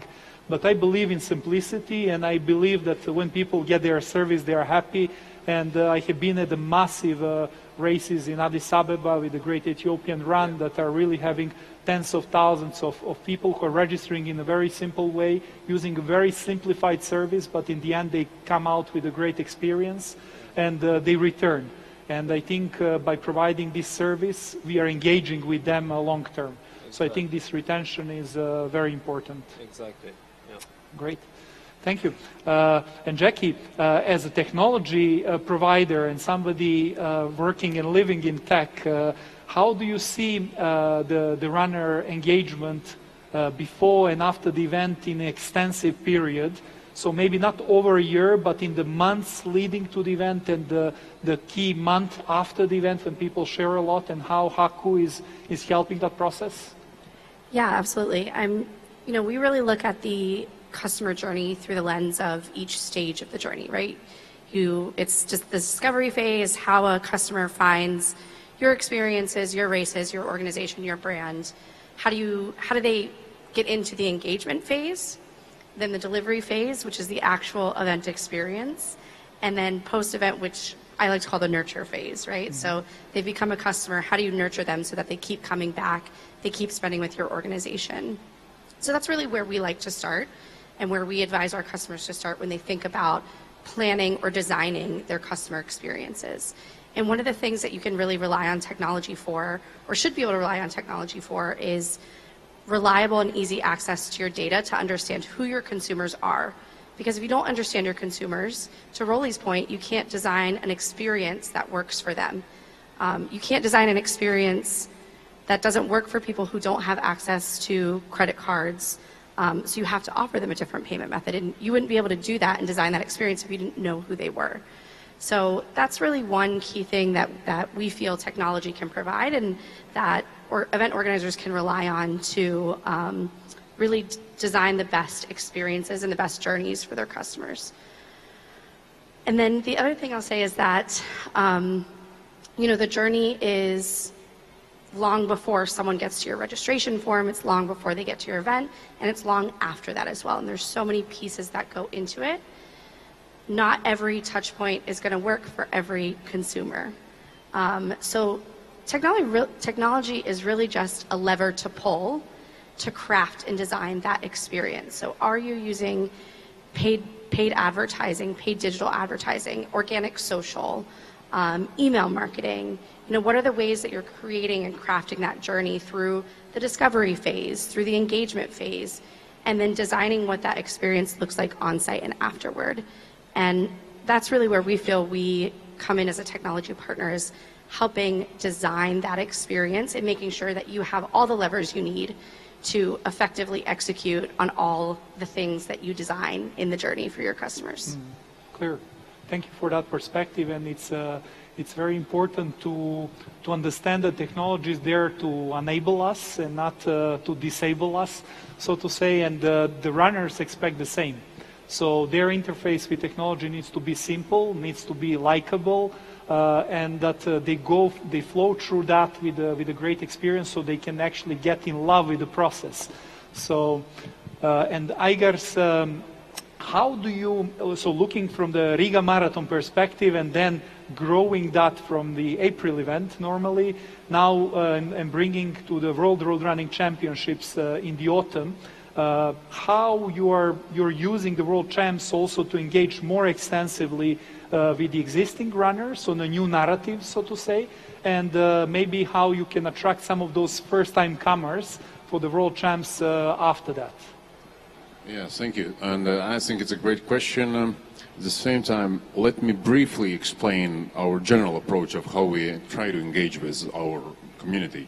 And first of that is pretty much related to the fact that Latvian running community is quite young, so to say. So, this approach has always been geared towards letting the community become better runners. So we have had things like running schools, everything for free, of course, like big training programs, public and open to anyone, with us hiring top coaches and going through programs with athletes. Then programs like My First Marathon, where we would engage everyone who is just trying to do his first race, no matter whether it's 10K or half marathon or marathon. And then we would engage them publicly, get them the best gear, and they would share their experiences online, and on the way inspire lots of other people to join our running community. And then there are of course ways which are completely digital. We have this our marathon's virtual running club. So basically there's loads of different challenges, loads of different races again, where you can participate by being online. That was launched during the COVID times. So that's one direction. The other is everything related with let's say, charity, with kids with disabilities. That's a very special program for us, where we raise money together with our community.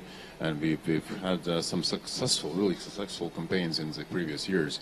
And so charity, one thing, for instance, and participation of kids, another thing where you involve community, because I think it's important. If parents are coming to the race, they need space where other kids can run. So we developed these kids programs where even up to 13,000 kids participating in one program on one day. Yeah? So and now we're trying to bring many of these elements also to world championships, like kids. Charity will be there. There will be my first marathon program, but only scaled up to the global level. My first World Champs program, so to say. We'll try to involve somebody who will just run their first half marathon in Riga, their first World Championship marathon in Riga, for instance. Yeah. And then the last way how we engage runners is making them feel that this is not just another race.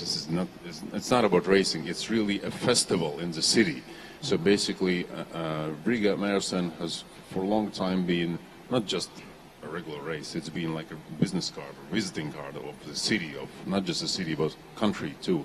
So showcasing culture, singing, dancing, music, all that sort of thing. So we're bringing that picture of Latvia and Riga from Riga Marathon also to World Championships. So that is our overall idea of how we are trying to engage in all sorts of different ways, both digital and physical, and trying to work with them throughout the season, so basically throughout the whole year. And one very important point is, I think it's that engaging in community in many of these different ways also lets us engage with our sponsors in different ways, because each of these lines, each of these directions, we can sell.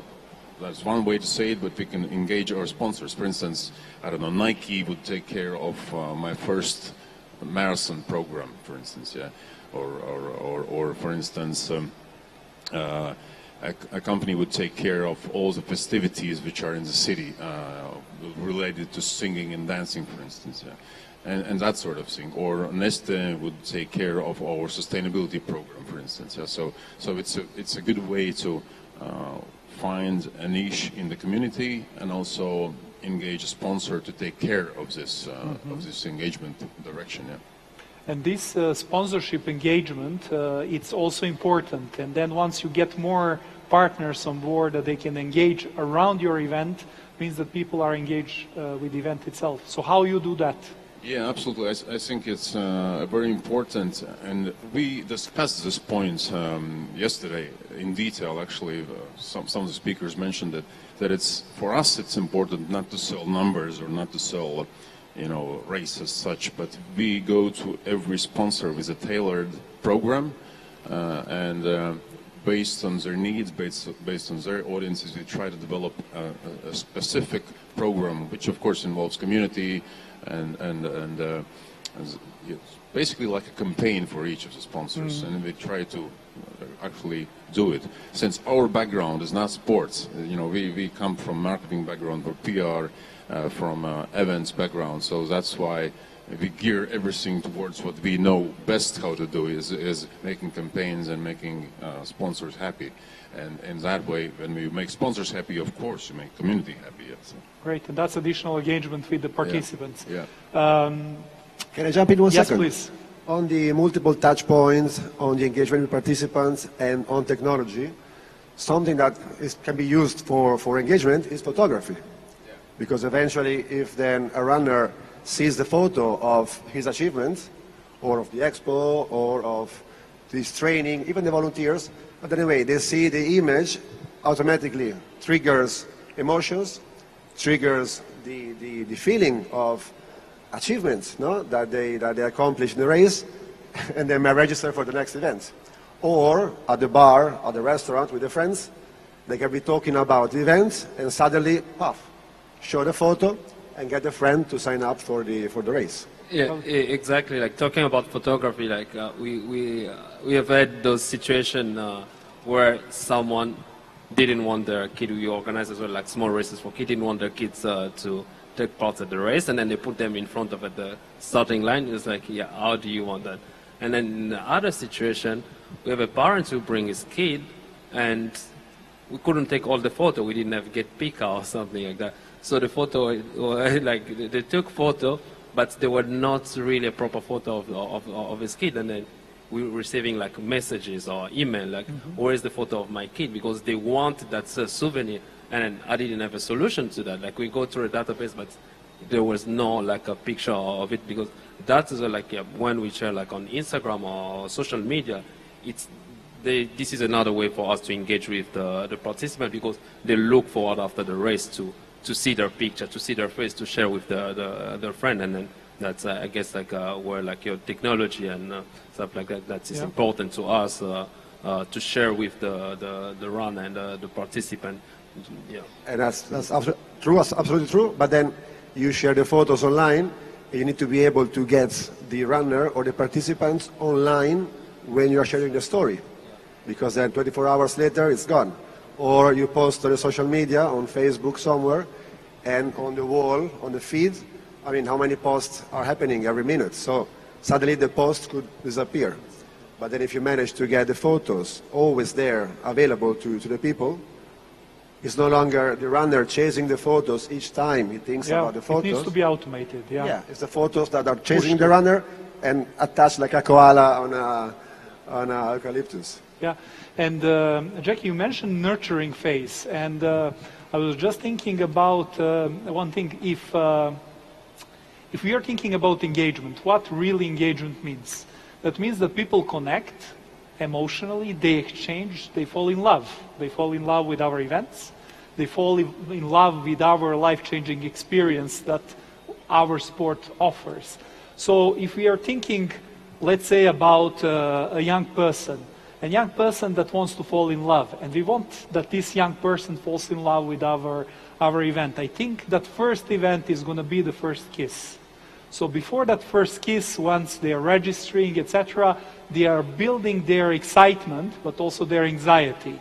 As you know, before the first date and the first kiss, maybe, or a second date and the first kiss, there is a build-up of excitement and anxiety. Of course, we want to incentivize this excitement, but not the anxiety. Then once the first race happens, the first kiss is there, then we start really falling in love. And then hopefully that love between the runner and our event continues. And then this nurturing phase kicks in. So it's extremely important while we are extremely tired on Sundays or Mondays or Tuesdays after the event, that we know that this is actually the main window when we produce and when we show love back to our runners. And how you see races and your clients perceiving this period of nurturing? You know, I think the biggest thing you can do, both in that period and in the initial period, is personalization. So any opportunity you have to personalize the experience is going to create better outcomes and better experiences for your consumers. You know, you're saying for a first-timer, they're excited, but they're also anxious. Well, familiarity breeds comfort. And if a runner or a participant feels like you know them and feels like you know where they are in the journey, then they're going to be a lot more comfortable with your organization. I mean, research shows, a global report by McKinsey shows that consumers are willing to spend up to 49% more with brands that provide personalized experiences. So personalization makes sense from an engagement perspective, but also from a revenue generation perspective.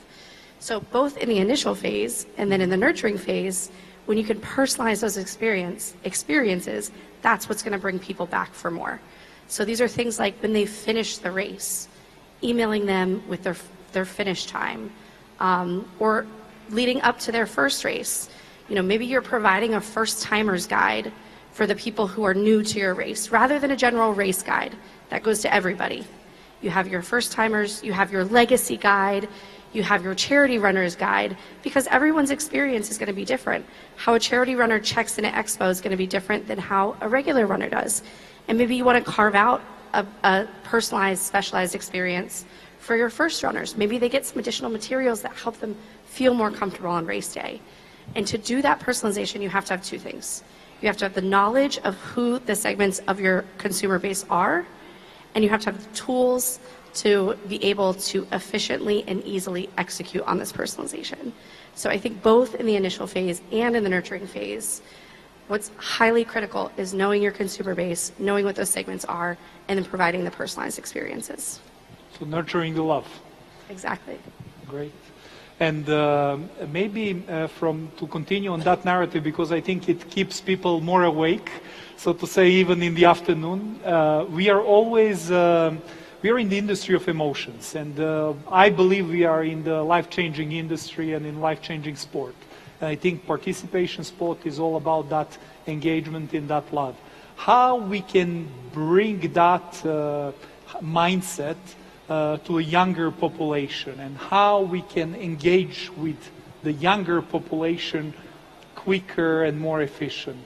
Maybe Jackie, we start with you. Sure. I would say that what I call a cardinal sin that I see a lot of organizations making is someone runs the race, especially young people. They run the race, they have the great emotional experience, they're on the runner's high, then they go home and maybe they get an email about their results, maybe they get a finisher certificate, maybe they get their photos. But after that, there's a dip. There's a dip in engagement, there's a dip in outreach, and a dip in relationship nurturing. And then what happens I'll next? tell you why, because the organizers just sleep for a week. And that's an issue. This is the issue. You know, our main window, we are down. We are not up. When everybody are up, then we are a bit down, and that's an issue. Yeah. Well, and then what happens next is they get an email asking them to register again. But engagement hasn't been continued. So we're asking you to buy, but we haven't warmed you up to buy again yet. So we think that just because you run the race, that you're ready to buy again. That's not necessarily the case. I think we need to stretch that engagement longer and not make everything about registration, not make everything about coming back and spending with your organization. Celebrate those people more, engage with them more, stretch out that nurturing phase before you try to convert them through the life cycle again. I would like to ask, like, how more is it? Because I like maybe the point. I'll take an example for like application like Nike Running Club or Adidas. You know, they send you those messages if you subscribe for a certain training program. And then you have those messages on the day, like get out of your couch and what are you doing? So at a certain point, like you like that personalization, and then you feel like, you know, like it's a robot, but someone is talking to you, is making a push. And in the points of race or organization, like, is it like, is there a level of how often should you engage with them? Is it like on a weekly basis? There's no magic number or magic formula. It really comes down to knowing who your community is and knowing those segments. And I guarantee you, what you receive may be very different from what I receive because we have different profiles. So I may be a casual runner, you may be a more competitive runner. So what we're going to get is going to be different because we fall into different personas. So again, I don't think there's a magic formula of the number of times. The suggestion I can make is that those programs and those touch points of engagement, they are planned from start to finish. They are not reactive.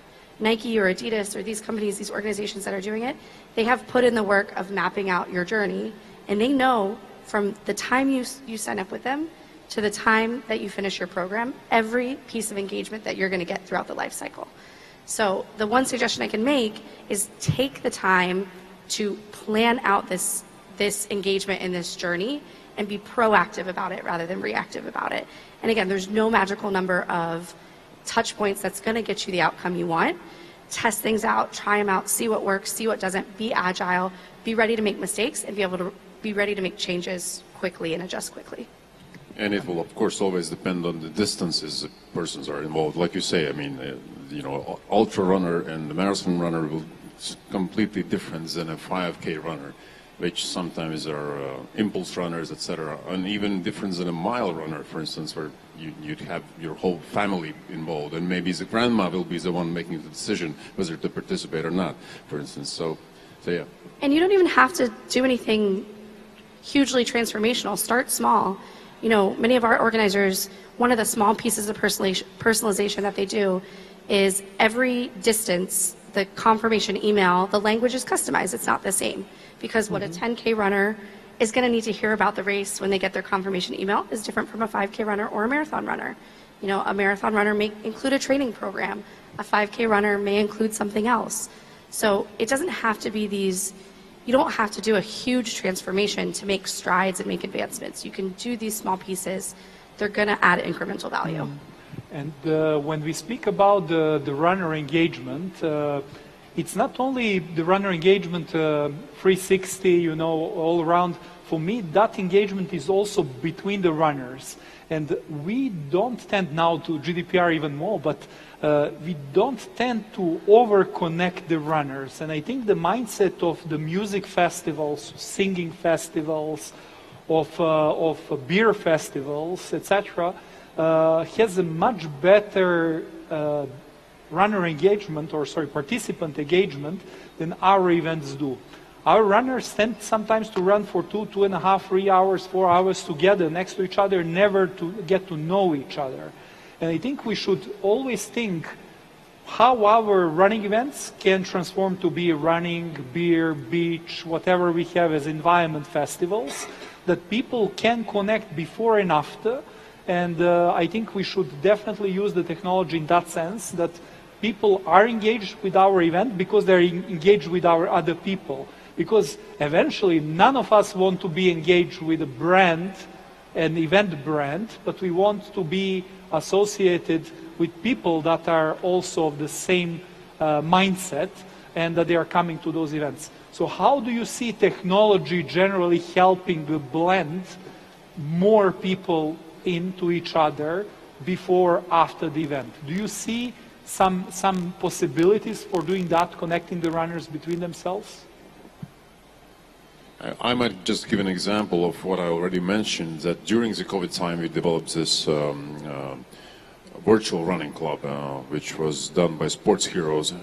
I think that's the same organization which is used by the world marathon majors.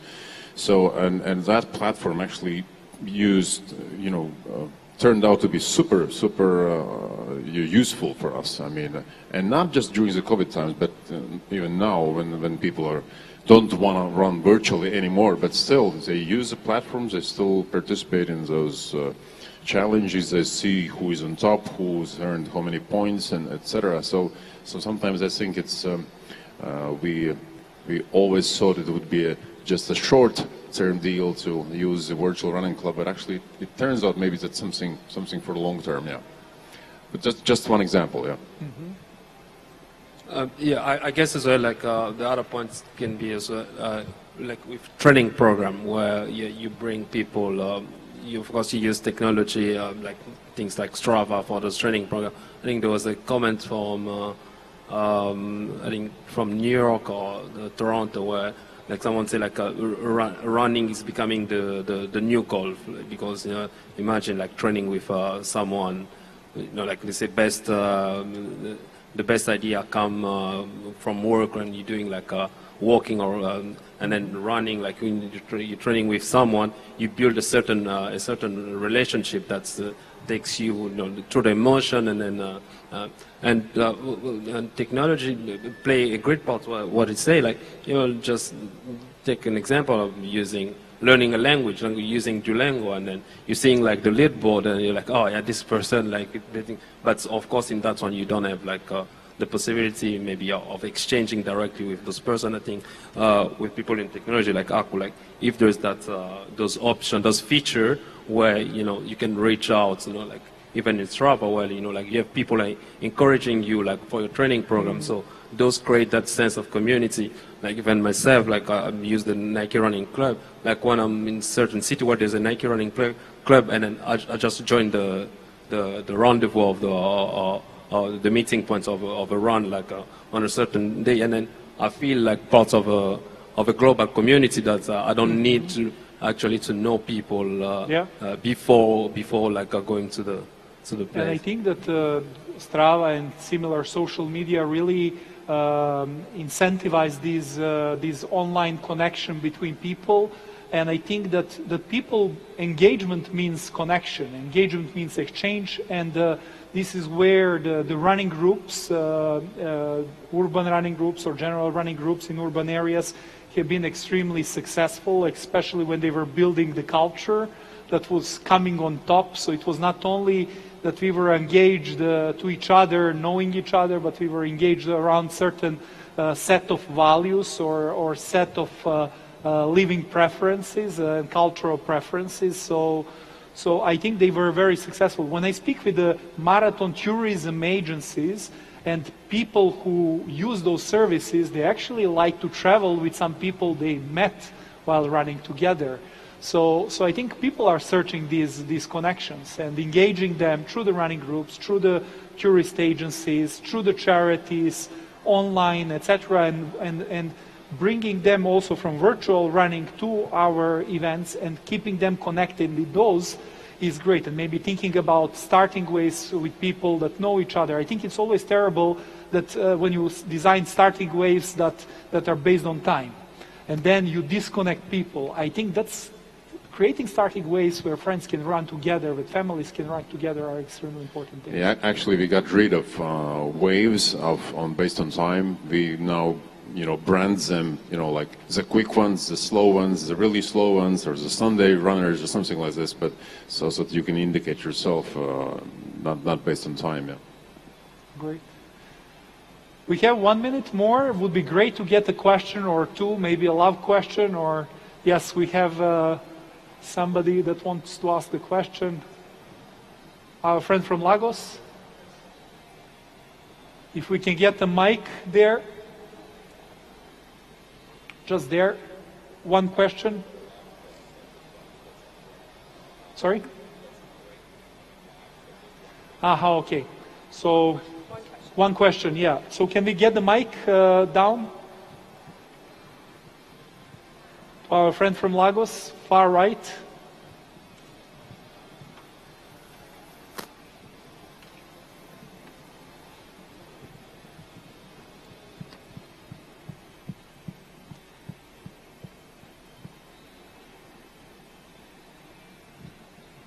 Thank you very much. It's not really a question, it's just to acknowledge the fact that a lot of the discussion here today are things that we've practicalized in Lagos and works very well. Engagement of the runners has helped us in knowing that we needed to create a 10-kilometer race for those who are not too serious-minded 42-kilometer runners. It has also helped us in reshaping our registration strategy. We have the same struggles, people doing paper registration. But the most significant thing we've achieved is the fact that we've been able to bring sponsors into our organization as members of the organizing committee. That has helped us in revenue increase. It has also helped us in increasing our data research and other information, because every sponsor spends money in getting data for us and in also engaging the runners so that we know what to do next. This has also led us into creating smaller races in other cities, because the Lagos race has become primed and we know what runners want that we may not be able to give them in Lagos, and we're giving them in other areas. So this is very significant. That's definitely using those resources in. Absolutely. Thank you. Thank you for that input, and thank you everybody. Our time is out, but we are going to attend your question now in the audience. Thank you. Thank you, everybody. Thank you. Thank you. Thank you. Thank you. Thank you very much. Thank you. And that's the panel discussion. Thank you very much.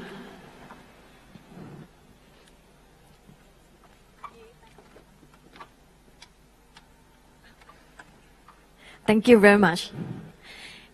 Distinguished guests, for now we have been together for 3 days, and we've been together listening, presentation, panel discussion, and interview for the next normal of reimagining the world of running and mass participation in many topics, such as the social impact of running events. We also have learned about trends in active sport tourism, and also about creative narrative and race course design for pro-running politics and their effect on public health outcome, and the social and governance dimension of sustainability. And the previous one that we have just listened is about the 360-degree participant experience. And of course, we have one more interesting topic to go, and the speaker cannot attend us for the event, but will talk about the presentation and will join us virtually, and she will zoom in with us right now. The presentation will be the ESIC State of Mind Index. Please welcome Fiona Berwick. Welcome.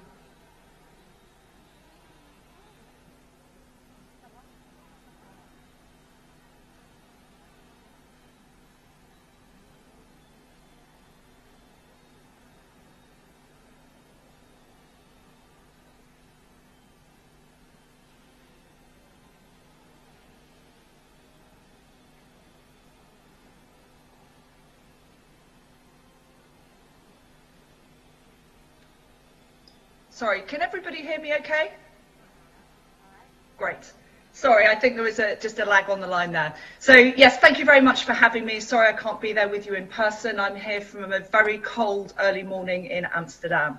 But welcome to the session where I'll be sharing and discussing some of the key findings from the inaugural ASICS State of Mind Index, which we revealed earlier this year.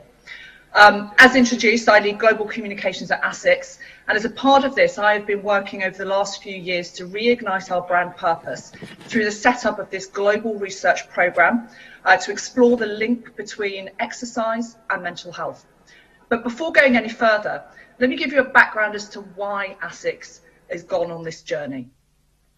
Next slide, please. So it's all started with our founding purpose, which is not just in the core of our DNA, but are the 5 letters in our name, ASICS, and an acronym of Latin, anima no in corpore sano, or a sound mind in a sound body. Designed by our founder, Koichiro Nitsuka, who recognized the power of sport to uplift people, especially young people who lost hope in post-war Japan. He set up the shoe company, ASICS, and this was the first step to enable that dream. And for more than 70 years, we've believed as a company in the power of sport, not just to lift the spirits of individuals, but of nations and societies and communities, as you've been talking about in the running community and mass participation over the last few days. And today, as we face record levels of anxiety, in fact, the next pandemic around the world, we believe our purpose has never been more important than it is today. Next slide, please. So that's why in 2021, we reignited and recommitted to this purpose fully and started global landmark research into the relationship between movement and the mind. And it all started in January 2021, and you can see that's Beth Potter there before she rose onto the global stage, who actually we started with a small study using EEG headsets with Dr. Brendan Stubbs, a leading researcher who I'll talk about a little bit more later, and looking at the impact that exercise had on our mental well-being and our mental health. We then developed a new system where we could do this at scale, technology at scale, and started a live research program around the world, which to date, and it's still ongoing, has had over 10,000 participants.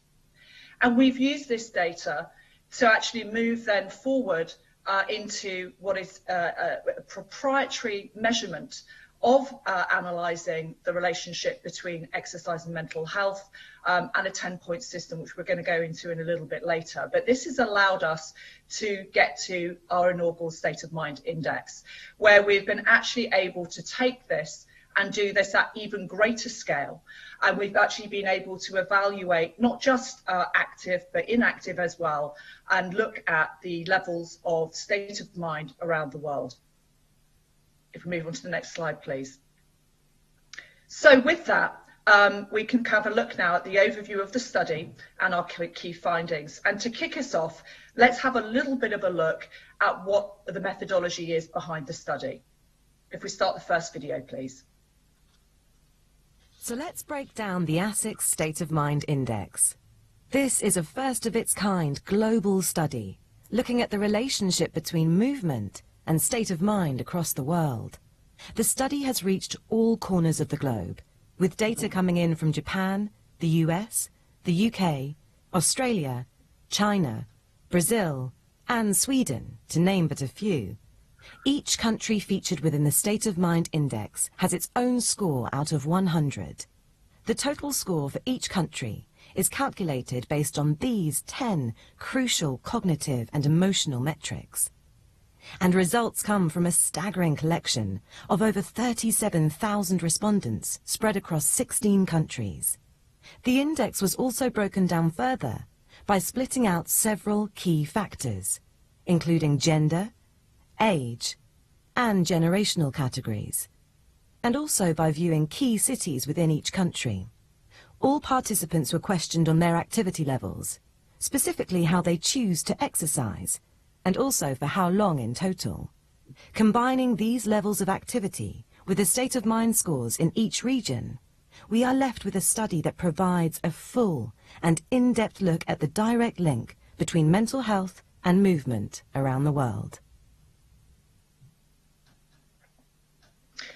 Great, so a pretty robust study. And now we know what it is. I'm going to take you through the 3 key global trends that have emerged from this study. And we're going to start with the most important of these, which is a look at the positive link between exercise and mental health. If we could start the next video, please.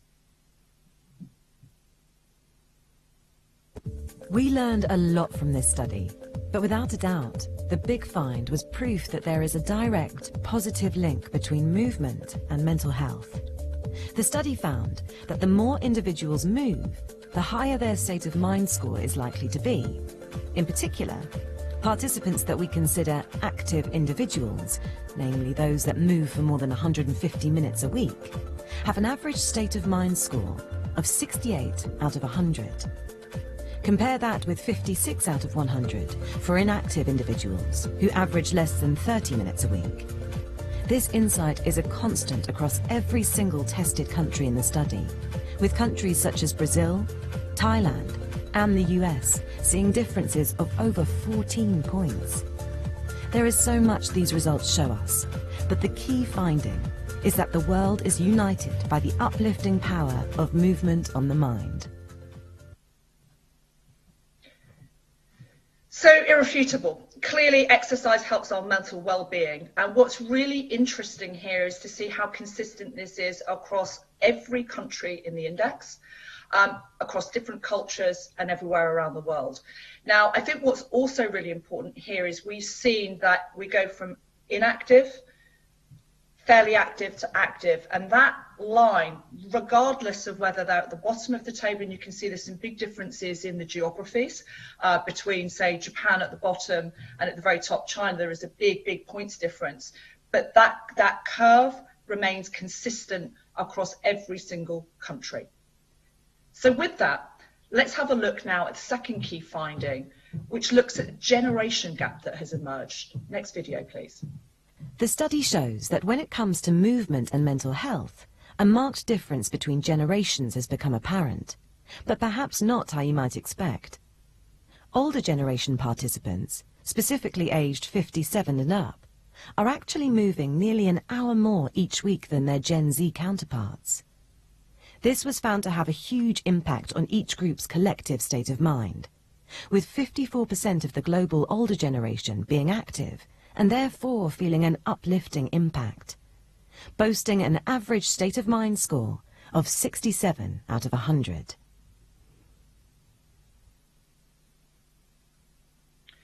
So an hour a week difference on average between 2 generations. Now this may not seem like a lot, but actually it has a big impact. Now let's just take a little bit more of a look at the impact that it is having on that younger generation.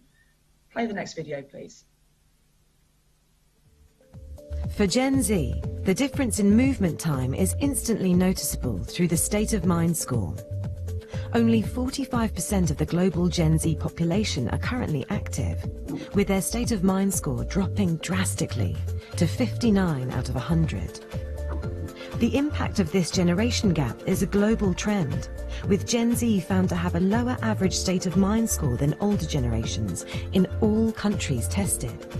In short, the study has shown that the older generations are feeling the benefits of movement, whilst more needs to be done to encourage the younger generations to get active. So again, whilst a reminder that these gaps might appear small, I just want to remind everyone we're actually looking at the global averages here, and that these results are and have been shown by Dr. Brenstad to be statistically significant. And so what we're seeing here is a really worrying trend that's emerging with this younger category. And actually, I could add to this, which is another level of insight that we have, that is particularly prevalent within young women as well.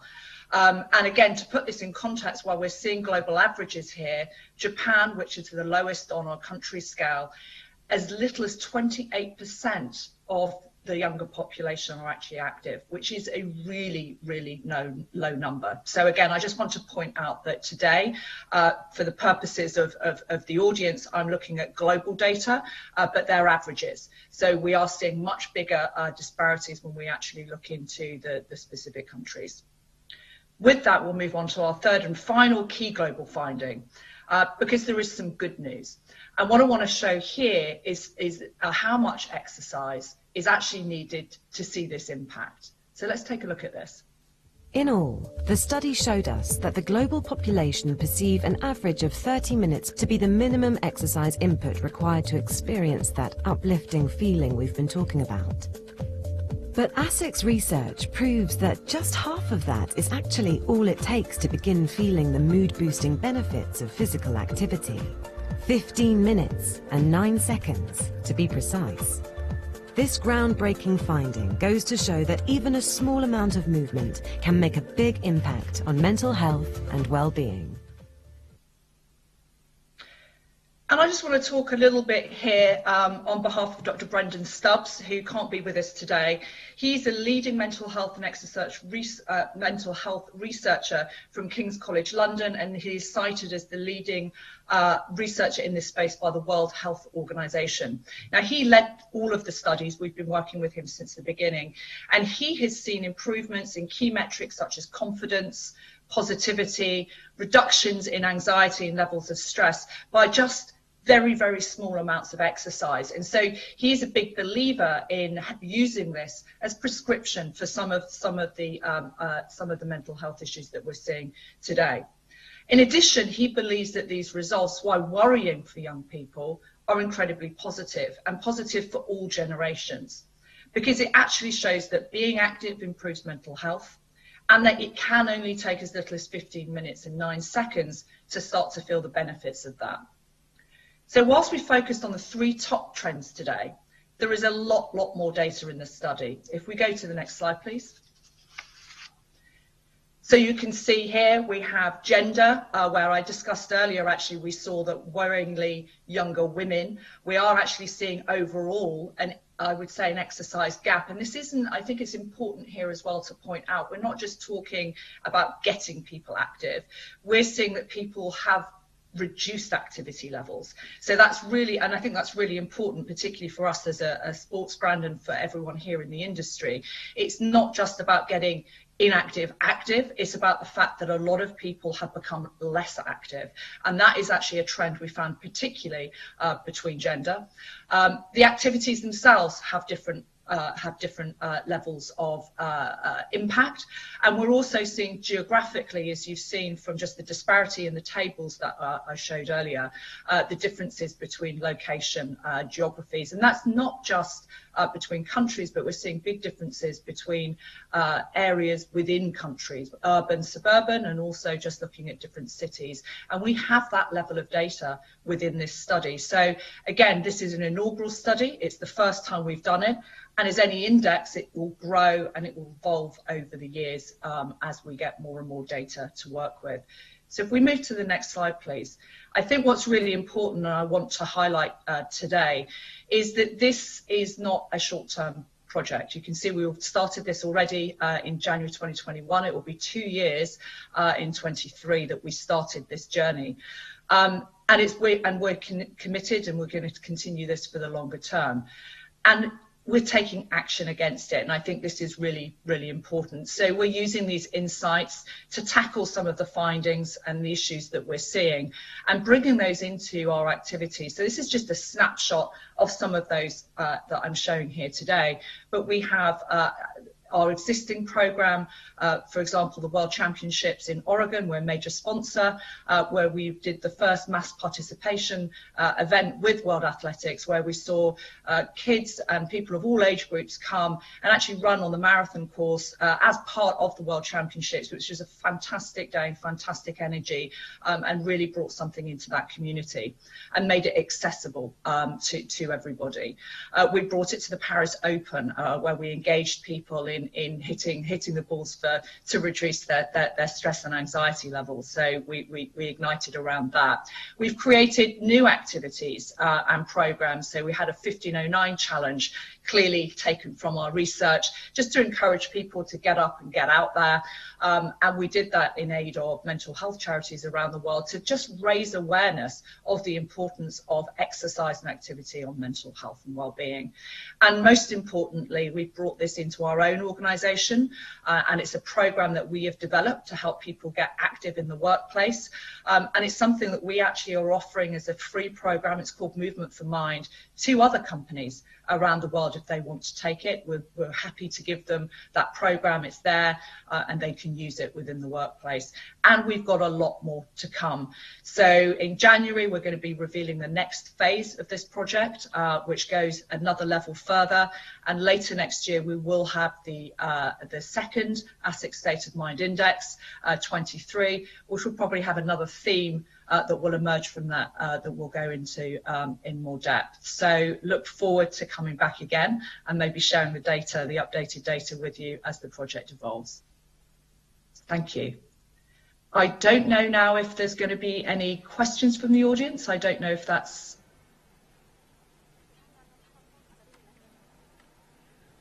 Thank you very much to the Fiona Berwick. Thank you very much.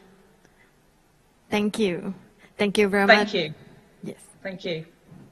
And thank you very much to the Fiona Berwick, General Manager of Global Marketing Communication from ASIC Corporation. Ladies and gentlemen, we're moving to the closing keynote. It will be about operational challenges in a post-COVID world. And welcome back Michael Nishi and Chris Robb. Welcome. Get 2 chairs. Can we get 2 chairs? We have 2 chairs. If you want to mic up Mike, I'll move the chairs and we'll give him you happy with that? You can get him. Yeah. That's okay? Yeah. Okay. After you, Mark. Oh, thank you. You're welcome.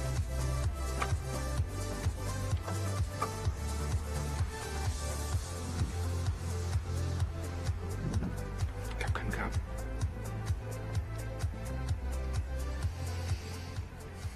Well, the end of the marathon. I think it's an ultra marathon. It's an ultra. Sure. They're almost at the finish line. It seems like a decade ago that we sat here on that first panel 3 days ago, but it's been wonderful and so many common themes. And yet again, following on from what we spoke about yesterday, purpose at the center of that presentation with Fiona. Yeah, no, absolutely, and about wellness as well. So really appreciate that study and that work that's been able to go into that. Yeah, wonderful, Mike. So kind of as we come to the end, talking about operational challenges and again want to address some solutions and your great idea. This was going to be your session and delighted and honoured that you've invited me to join you here because the great idea you came up with is rather than making this all about Chicago event management and the Chicago Marathon, let's make it a little bit more global and address some of the issues that I'm hearing wearing my MPW hat that are kind of pretty universal around the world, but maybe putting your lens over how we might be able to solve those and provide some support. And obviously we want to finish with some ideas and recommendations for everyone. No, absolutely, and I really appreciate you coming up and helping support me. And again, I thought it would be a lot better having Chris here, the resident expert. He's done so much work, especially during the COVID period, keeping us connected globally. And again, I think I'd really have a myopic approach in terms of the challenges we face. But again, I think there's many of the same challenges that we're all facing. However, I didn't want to be specific to our event, our city, United States, and not really be able to have that perspective that Chris can obviously bring to this conversation, but also being able to tie in so many of the great conversations, discussions, and I believe a lot of the shared solutions that I know that each one of us will be bringing back to our organizations and events going forward. So, I think there's a number of them that we're facing that we're all probably similar challenges that we're going to face from an operational perspective. And I wrote some of these down, so I just didn't forget. I think from a participant registration demand, I think a lot of that's going to be a challenge for all of us. Many of us have been able to come back successfully. For many of you that are aware, in terms of Chicago this year, we're really delighted in terms of where we are to date, in terms of our success. The total number of finishers, we're just under 40,000 participants that did finish this year's race. And again, it was intentional for us to reduce the number in our field size this year so we can manage to that. Last year was really, really challenging for all of us. I know that, and us particular, bringing back the Chicago Marathon in 2021, reduced field size of 27,000 participants. But really, we are fortunate to have that type of field size to be able to manage, just to be able to come back, bust the rust off, to be able to have a solid production rolling into this year, and really working with our team and really a lot of new faces on our staff, as well as the event staff and the volunteers and a lot of the city partners and agencies we worked with. So really looking forward to next year. I know that Jackie with Haku is familiar and has information and access to our data, but we launched registration in a week after our marathon, which again gave us a little bit of time and didn't just go and sell the race again, and did celebrate the successes of many of our runners. We have a full field. Demand is really, really high, and I can tell you, and I won't give an exact number right now because it's still going, but we're exceeding 2019 numbers. So we're doing really well, and it's a great testament in terms of where we are, where our sport is going, and it really feels positive. The other part that I'm really excited about is right now, if we choose to select a lot of the first-time runners, we have 51% in our current drawing, maybe not first-time marathon runners, but first-time Chicago Marathon runners, if we chose to select them. That is a lot. That would be half the drawing pool, not saying the entire field, half the drawing pool that we can pull from. So it's how does that compare to what that would have been like in previous years, Mike? I think, well, it might be similar. I didn't take a look at that data specifically, so I can't honestly say. But to me, it's like it's a very big number. Yeah. So if you can imagine in all the discussions about how do we work with our government, how do we work with our city, do you think they would be excited about that? 54% new to Chicago Marathon, probably haven't been to Chicago too many times, and if they have, I think we can really supply and create an incredible experience and make that connection with our event as well as with our city. So again, we have a lot of great things to be excited about going into next year. And I just want to tee things up as well. As much of the operational challenges that we know that we're going to face, all the things that we went through COVID, I really feel that there's an opportunity. And I know it was stated earlier in an earlier session, where it was said, and I can't remember who mentioned it. It was like, I'm glad we went through COVID, or COVID happened. And in a certain sense, yeah, it was devastating in so many ways. But in terms of how much stronger we've become as we're going through COVID and as we're coming out the other end, it's incredible in terms of what we've been able to endure, what we've learned, and how we've been able to innovate. I think many of us during that time have been able to really learn new things, whether it's virtual races. I think for all of us, and I can testify, it's a testament on my part as well, is we've become a fulfillment house as well. Shipping and everything else, which was really, really challenging. And shipping globally, we learned a lot through that. Do we think we're going to learn that going forward? Absolutely. Is it going to make us better and be able to fulfill and provide better customer service? Absolutely. So we're really excited to apply a lot of those learnings that's only going to enable us to deliver a much better and stronger experience overall to our participants. So that's from the general participation. The other part that I was really excited to hear, and you heard it every single day, is about personalization. And I truly feel that's going to be a game changer, is how do we continue to help recruit new participants? How do we engage better with the participants that we do have, breaking them down in the segments and truly communicating to them based on what their experience and expectation will be based on how they'll participate in our event. The one thing I wish we did spend and talk a little bit more on, that I know that we're going to spend a lot more time on our side for our race starting this year and going forward, is what can we do and how much more can we do and work with the volunteers? Again, for Chicago, going forward, we have 10,000 volunteers. That's a huge number of participants and people that are part of our event.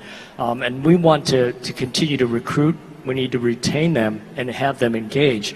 And I think there's an opportunity to convert them, and there's a conversion as well. So hopefully they will run, but if not, we still want them to be part of, and they are fabric of our event and our community as well. So I think there's a lot that we can, hopefully pick up at the next conference and talk more about the volunteerism. I know we did talk volunteers, but data segmentation, more that we can do with our volunteer field. So I'll pause there, and that's kind of the key things that we're focused on from a workforce participant base, just the challenges that we know that we're going to face, but more importantly, the opportunities.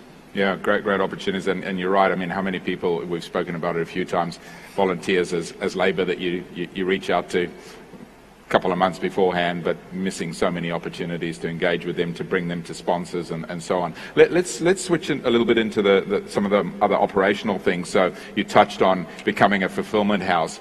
Procurement, suppliers, supply chain, it's one of the things I'm hearing all over the world. And from a time perspective, I think one of the big things which is really hurting many people is suppliers demanding big deposits up front, with an industry that typically struggles, particularly with this late kind of registration trend that many of the smaller events are happening, the challenges around that. And one that I think might be a blind spot for parts of the industry is my worry with the recession is not going to just hit our events, but it's going to hit the supply chain. And so you're an event that's paid a 50 and 80% deposit up front, which typically would have been 30 or 50%. One of your suppliers goes out of business, your deposit's gone. The message I keep giving to people is be very, very wary of who you're paying deposits for and make sure that they're going to be able to deliver that service. But managing that from a cash flow and an operational perspective, any tips that you've got for people in the audience? And again, you sit at the kind of pointy end of the pyramid, but it's challenging all the way down and all around the world, isn't it? Yeah, absolutely. And when they're already requesting your orders far in advance, whether it's for the metals, whether it's for our merchandise, it becomes challenging, especially for a lot of events that you don't know what your field size is going to look like. You don't know what who the participants are or their sizes, becomes really challenging. Then you're starting to inflate the number of orders that you need in advance that could go to waste, and then there you have a lot of waste and sustainability issues. So we've had to basically make a lot of our advance orders early, and some of the things that we have been trying to do and do more of is procure our items and supplies and goods locally. So again, a lot of our metals, and I'll share that with you, come from China. We did have a massive issue this year, last year, where a couple of the team members on the ship had COVID, so the ship didn't sail, and then they had to air freight our metals. Now, if you can imagine what that cost would be and then how much fuel was needed, was a tremendous amount or expense. So our orders are starting earlier. Will there be some spoilage and waste? Yeah, unfortunately, yes. But so there's a lot of other things that we're looking to purchase and order locally so we can shorten the time frame for sustainability, as well as getting closer to exactly what we need when it comes to merchandise orders and supply needs as well. Yeah, it's great insights there, Mike. Going back a little bit to resourcing, we spoke about staff, spoke about volunteers, but key stakeholders. I'm hearing, particularly out of the US, but also other parts of the world, not enough police to be able to do road closures. I think I'm right in saying Houston or one of those events didn't get their marathon approved. Nothing to do with their plans, but there just weren't enough police to be able to do it. I'm hearing in many other parts of the world, Australia, parts of Europe, tripling of costs of police and traffic management. Is there an opportunity here for the industry to come together and say, can we create pools of accredited traffic management people? Again, coming back to this collaboration model. Any thoughts? I know we've spoken on calls where you've literally been flying in people, from other parts of the US and Canada to come and support your events. But what are some of the opportunities around that for collaboration and reduction of costs and ensuring that the events go ahead? Yeah, first and foremost, it's having that great relationship with the city. And again, it's not their fault that they've lost staff, but it has had a significant impact to our budget. Not saying bottom line necessarily, but we've had to provide additional volunteers and staffing. With their traffic management authority that support the police, they only had a third of the staff and a third of the staff even this year. So we really had to dig deep and then recruit volunteers, bring people in, bring a lot of our industry partners in that stepped up, came into town from everywhere in the United States and even abroad to really help us all, help us fill these gaps to become the solution. But I do agree in terms of, can we pull together, work together to find solutions? And I think we proved that this year. Is it sustainable? No. Economically, I reimburse travel, hotels, and everything else. It's not sustainable in the long run. But hopefully our city partners are going to be able to get back up to speed. But we are going to have to work on volunteers and course marshaling and increase and bolster that. Just knowing that I don't think it's going to be 100% by 2023, but then starting those conversations well in advance, having that trust and just making sure that, hey, it's okay, we just need to know so then we can be better prepared, because we just don't want to be in a situation where you have a vehicle incursion that you've been hearing at some of the several races taking place in the United States. So again, I'd rather be safe than sorry, but start that conversation and really identify where some of those gaps are so then we can come up with a solution. And again, in addition to just staffing, but barriers and equipment for road closures were limited as well. They didn't have the staff to get the equipment out there, so we had to supply and bring private contractors in to be able to help block those streets off as well. Yeah, and I mean, I'm hearing that from suppliers. There used to be the opportunity to get 3 quotes for porta potties or portaloos, depending where you are in the world. One company in town, amalgamated, price issue, no competitive, and often the stock's not available because it's been redeployed. You spoke about vehicle intrusion. Let's talk a little bit about emergency preparedness. My sense is that maybe many of us have been distracted, in inverted commas, so focused on COVID-safe events that the traditional emergency and safety planning and preparedness has not been overlooked, but has maybe not evolved as much as it needs to. Would that be a fair comment?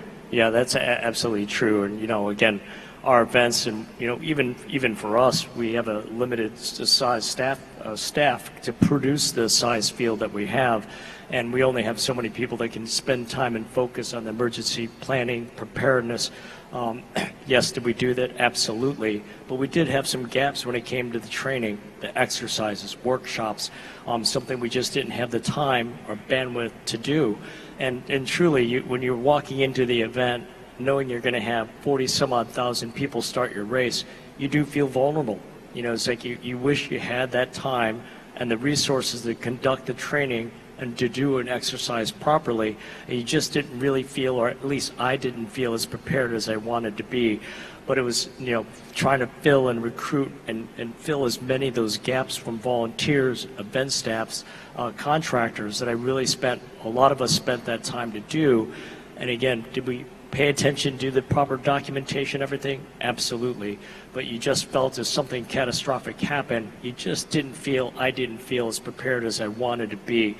So I can tell you this year, or going into next year, that is going to be the number one priority, is to really focus on the preparedness standpoint, the training aspects, those workshops, the tabletop exercises and drills. Yeah. Right point. Thanks, Mike. And I guess one that now comes into that category, which we touched on when we were talking earlier, is the whole issue of climate change now. Sam Middlehurst was here yesterday, and for the last couple of days, many of you know him. I got a message from him. He flew back to Kuala Lumpur. He's got the music run this weekend. Torrential rain, flooding overnight in Kuala Lumpur. Hopefully by the time his event happened, that's abated. But you're increasingly seeing it, fires, heat. How are you at Chicago Event Management preparing for that, being aware of it? What's the kind of long-range things that you need to be looking out for? I'm guessing it's the on-the-ground planning, it's better education of the participants, there's a whole bunch of elements to it that is going to inevitably start impacting our events more and more, isn't it? Yeah, absolutely. It's, that's all part of the emergency planning preparedness. Of course, we have an all-hazards approach to it, and you're always planning for the big bang. You hate to say that, but it's true. But we also really focus on the things that we know that will impact us, has impacted us, and it's not a matter of if, it's when. For lightning, weather, heat, and high winds in Chicago. So again, those are the four things that we know that we need to exercise, and we always want to make sure we have a solid plan around. And we really focus on the diversion plans. What happens if we have to evacuate? Having really solid evacuation plans of our site in Grant Park, the start and finish. But one thing I missed, again, when I said I didn't have the resources, we didn't actually do the walkthroughs of like evacuating this facility, where do you go? It looked good on a map, but a lot of people, you probably wouldn't have really been as prepared to actually say, this is the route out, here's your equipment. There's nothing like being able to see everything in hand and walk through it versus see it on paper. So those are the things that we're really focused on. The other part, and a lot of things that I just stated is weather related. So we've been spending a lot of time and spent time this year focused on weather related and providing the proper resources and collaborating with Western Kentucky University, a university that is really specializing in both emergency planning, preparedness, and weather tracking and forecasting. And I know that Christine Bowen's going to bring all of us out, and we're going to do a special panel at Running USA, and then did a case study and going to showcase in terms of how we collaborated together. And they have a whole course on disaster sciences, and then really helping us take a lot more of that information in terms of the forecasting, and we married a lot of our past medical data along with that. So on a hot year, what are some of the things that we did? What are some of those treatments that took place during race day along the course, and being able to better prepare and plan days out? So if we're starting to see certain temperatures that we've faced in the past, we also have our medical records based on what diagnosis had taken place at these different points on the course and the treatment, so then we could be better prepared. So again, this year we increased the number of weather stations on course, Whipple globe thermometers, and did it every 15-minute readings. And so we also wanted an exhibit, and our temperatures change on our course, as you know. And so we're tracking microclimate and collecting microclimate data, and being able to now take that information, marrying it against the medical data that we have at those points as well. And I think in the future, we're going to hopefully be able to take that information, push it through our participant application. And so all of a sudden, as we are hearing, how can you help change behavior? So it's not about you, that you're not strong enough to get through bad conditions, especially if it's heat. It's about the condition that's causing you to slow down. So slow down. And so we did recognize that. I just want to share that as everyone's aware. We shut our race down in 2007 due to excessive heat, probably the first major marathon of its size to do so, and it was the right call to make. 2000, and we went through the whole exercise, took our operation, and just rebuilt everything. And as you can imagine, no one likes change. And so everyone's like, well, why are we doing this? This is a lot of work. This is never going to happen again. This was an anomaly. Well, guess what happened in 2008? Exact same temperature, exact same humidity, but we didn't have to cancel the event because we built in a lot of different communication tools. And the communication tool that we had is the event alert system. We had it in 2007, but we had very poor communication and education.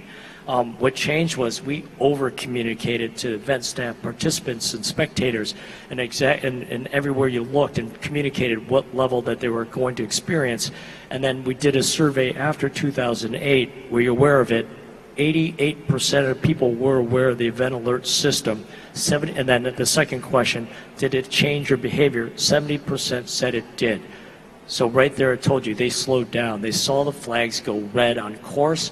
They slowed down, they walked, they took their time, they didn't push through it. So again, we learned a lot, and same thing that we're talking about through COVID. These are so many things that we learned that we're going to continue to apply in our events going forward.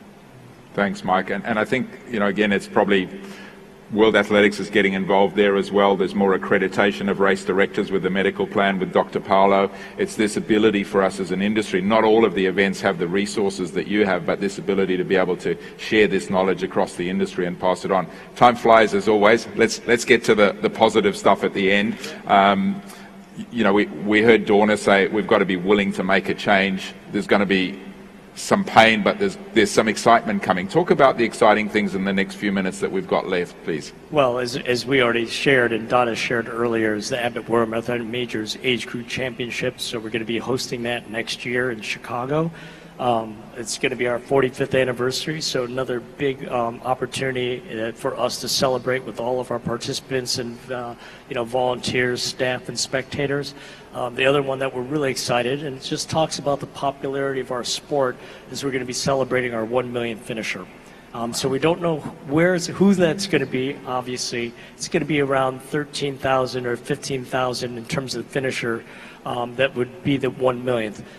Will we identify the 1 millionth person? Potentially, but our campaign, and we haven't confirmed it, but it's going to be like if all of you were taking part, you're going to be 1 in a million to finish and be part of that. You're all going to be able to celebrate with us. So those are some of the big things that we're really excited about next year, as well as a full field with so many of our activities, activations, hospitality programs coming back online.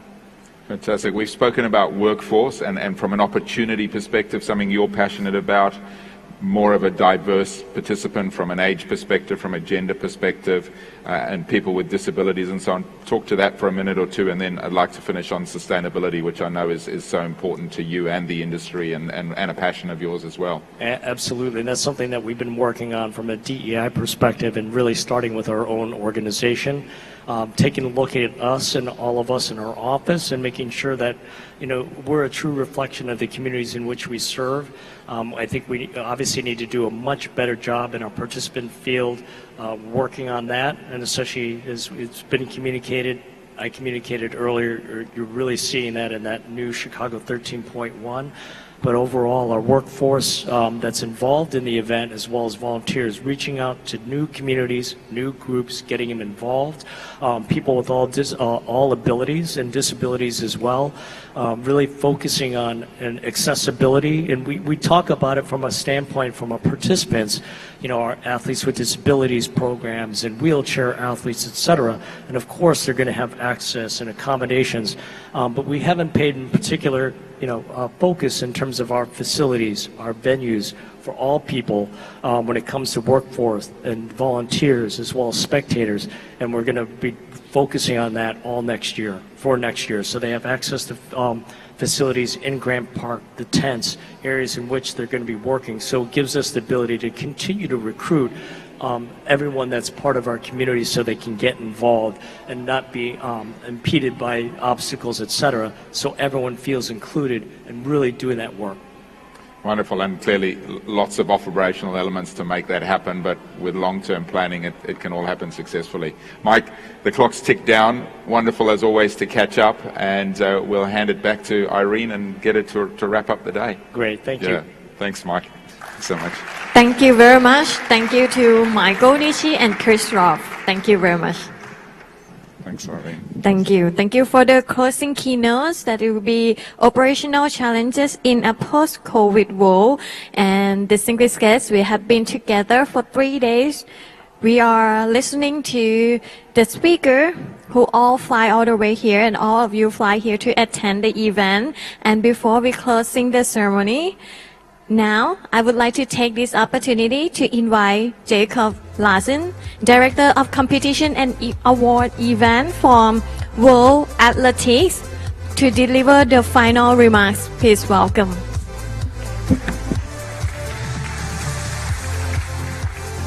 Thank you. I am confident that you've not been dying to see me up here to close this session. Now, something Chris always asks, what's been the takeaway? So when during a panel earlier today, the panel discussed that a first-time participant was like a kiss with the organizers, a step towards bigger and better things. I thought, wow, we're really through COVID, aren't we? So, and I think we are through COVID. That may actually be the main message. Still a lot of things to sort out, but I think we're getting in the right direction on this. Now, I realize that a lot of you are eager to start tapering for the race, at least those of you who signed up for it, so I'm not going to keep you on for long. We've had 3 days of sharing ideas, sharing experience. We have networked with new and old friends, and we have also realized maybe that all of us, we're facing the same challenges, but also the same potential. In many ways, we're in the same boat. And actually, this is what, when I started in the community, I prefer community over industry. When I started in the community, the fascination was that it's so heavily decentralized. We leave here, all of us, a lot of food for thought, inspired, etc. And some of you, going back, you will have this amazing idea, a brilliant idea, and you're going to change our community. You're going to change what we do, and the rest of us will just try to catch up.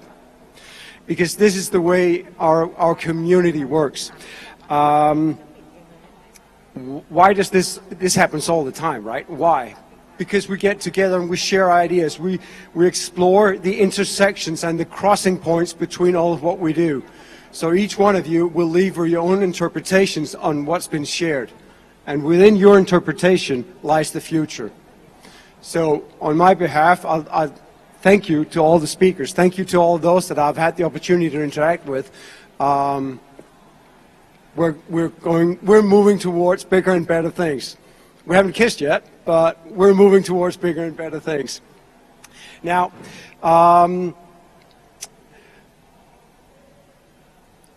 tomorrow we'll have the amazing Thailand Marathon, which is another iteration of this sport, which is obviously, in a theoretical perspective, it's governed by World Athletics. We do not necessarily see it as the governing body, more like the facilitating body. World Athletics, part of our modus operandi, the way we see world, is that this is a sport, this is a community built on people and passion.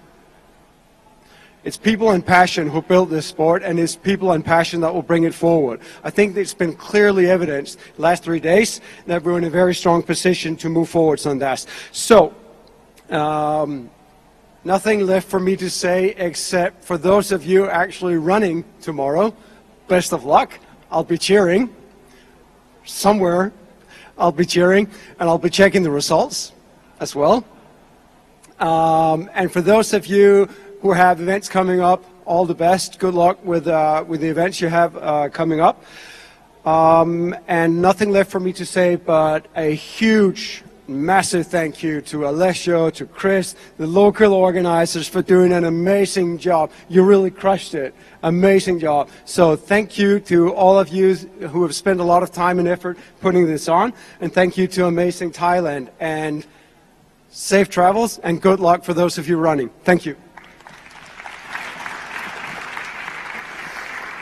Thanks, Jakob. Thank you.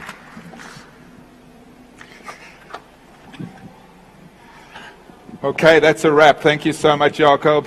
Thank you again, Alessio, for inviting me to be a part of this. It's been a wonderful journey. Sawadee Kap, Kap Kun Kap, but I'd like to invite Irene up as a final thank you to say thank you to her and for give you the opportunity. She's done an amazing job of hosting over the last few days with me as a co-host. Congratulations. So we do it together. Sawadee Kap. It's called ขอบคุณค่ะ ขอบคุณครับ ขอบคุณค่ะ yeah. Yes ขอบคุณค่ะ So thank you very much to joining us today and for this 3 days, and we know that you fly all the way from overseas and spend time together, and don't forget next time come here, spend more time here in Thailand, and we always welcome all of you because here is a land of smile. Thank you very much. And one more thing we have to do. Happy birthday to you. Happy birthday to you. Happy birthday, dear Tom. Come on, help me out. I've got a terrible voice. Thank you, guys. Just thank you so much. Yeah. Before we close this, I just want to thank you everyone. Just hopefully, just put Thailand in your mind. All right. We put Amazing Thailand because it just want you to think that Thailand is amazing. It's no matter what, sport, running, or food, everything. Just bring your experience and inform your network. I'm pretty sure that your network is very strong more than us. So if you can, I mean, just review whatever you feel, food, a stay, taxi, some decoration or something that's crazy, just put it. It's all the real thing in Thailand. We want to show this is what we have. We don't want to become the highest technology in our country or in the world. But Thailand is Thailand. We have remarkable memory all the time. So I want the words unforgettable Thailand to become in your mindset. Thank you. Come back again. Thank you ขอบคุณค่ะ and thank you for your time ขอบคุณค่ะ Thanks Tom thank you oh, no, thank you for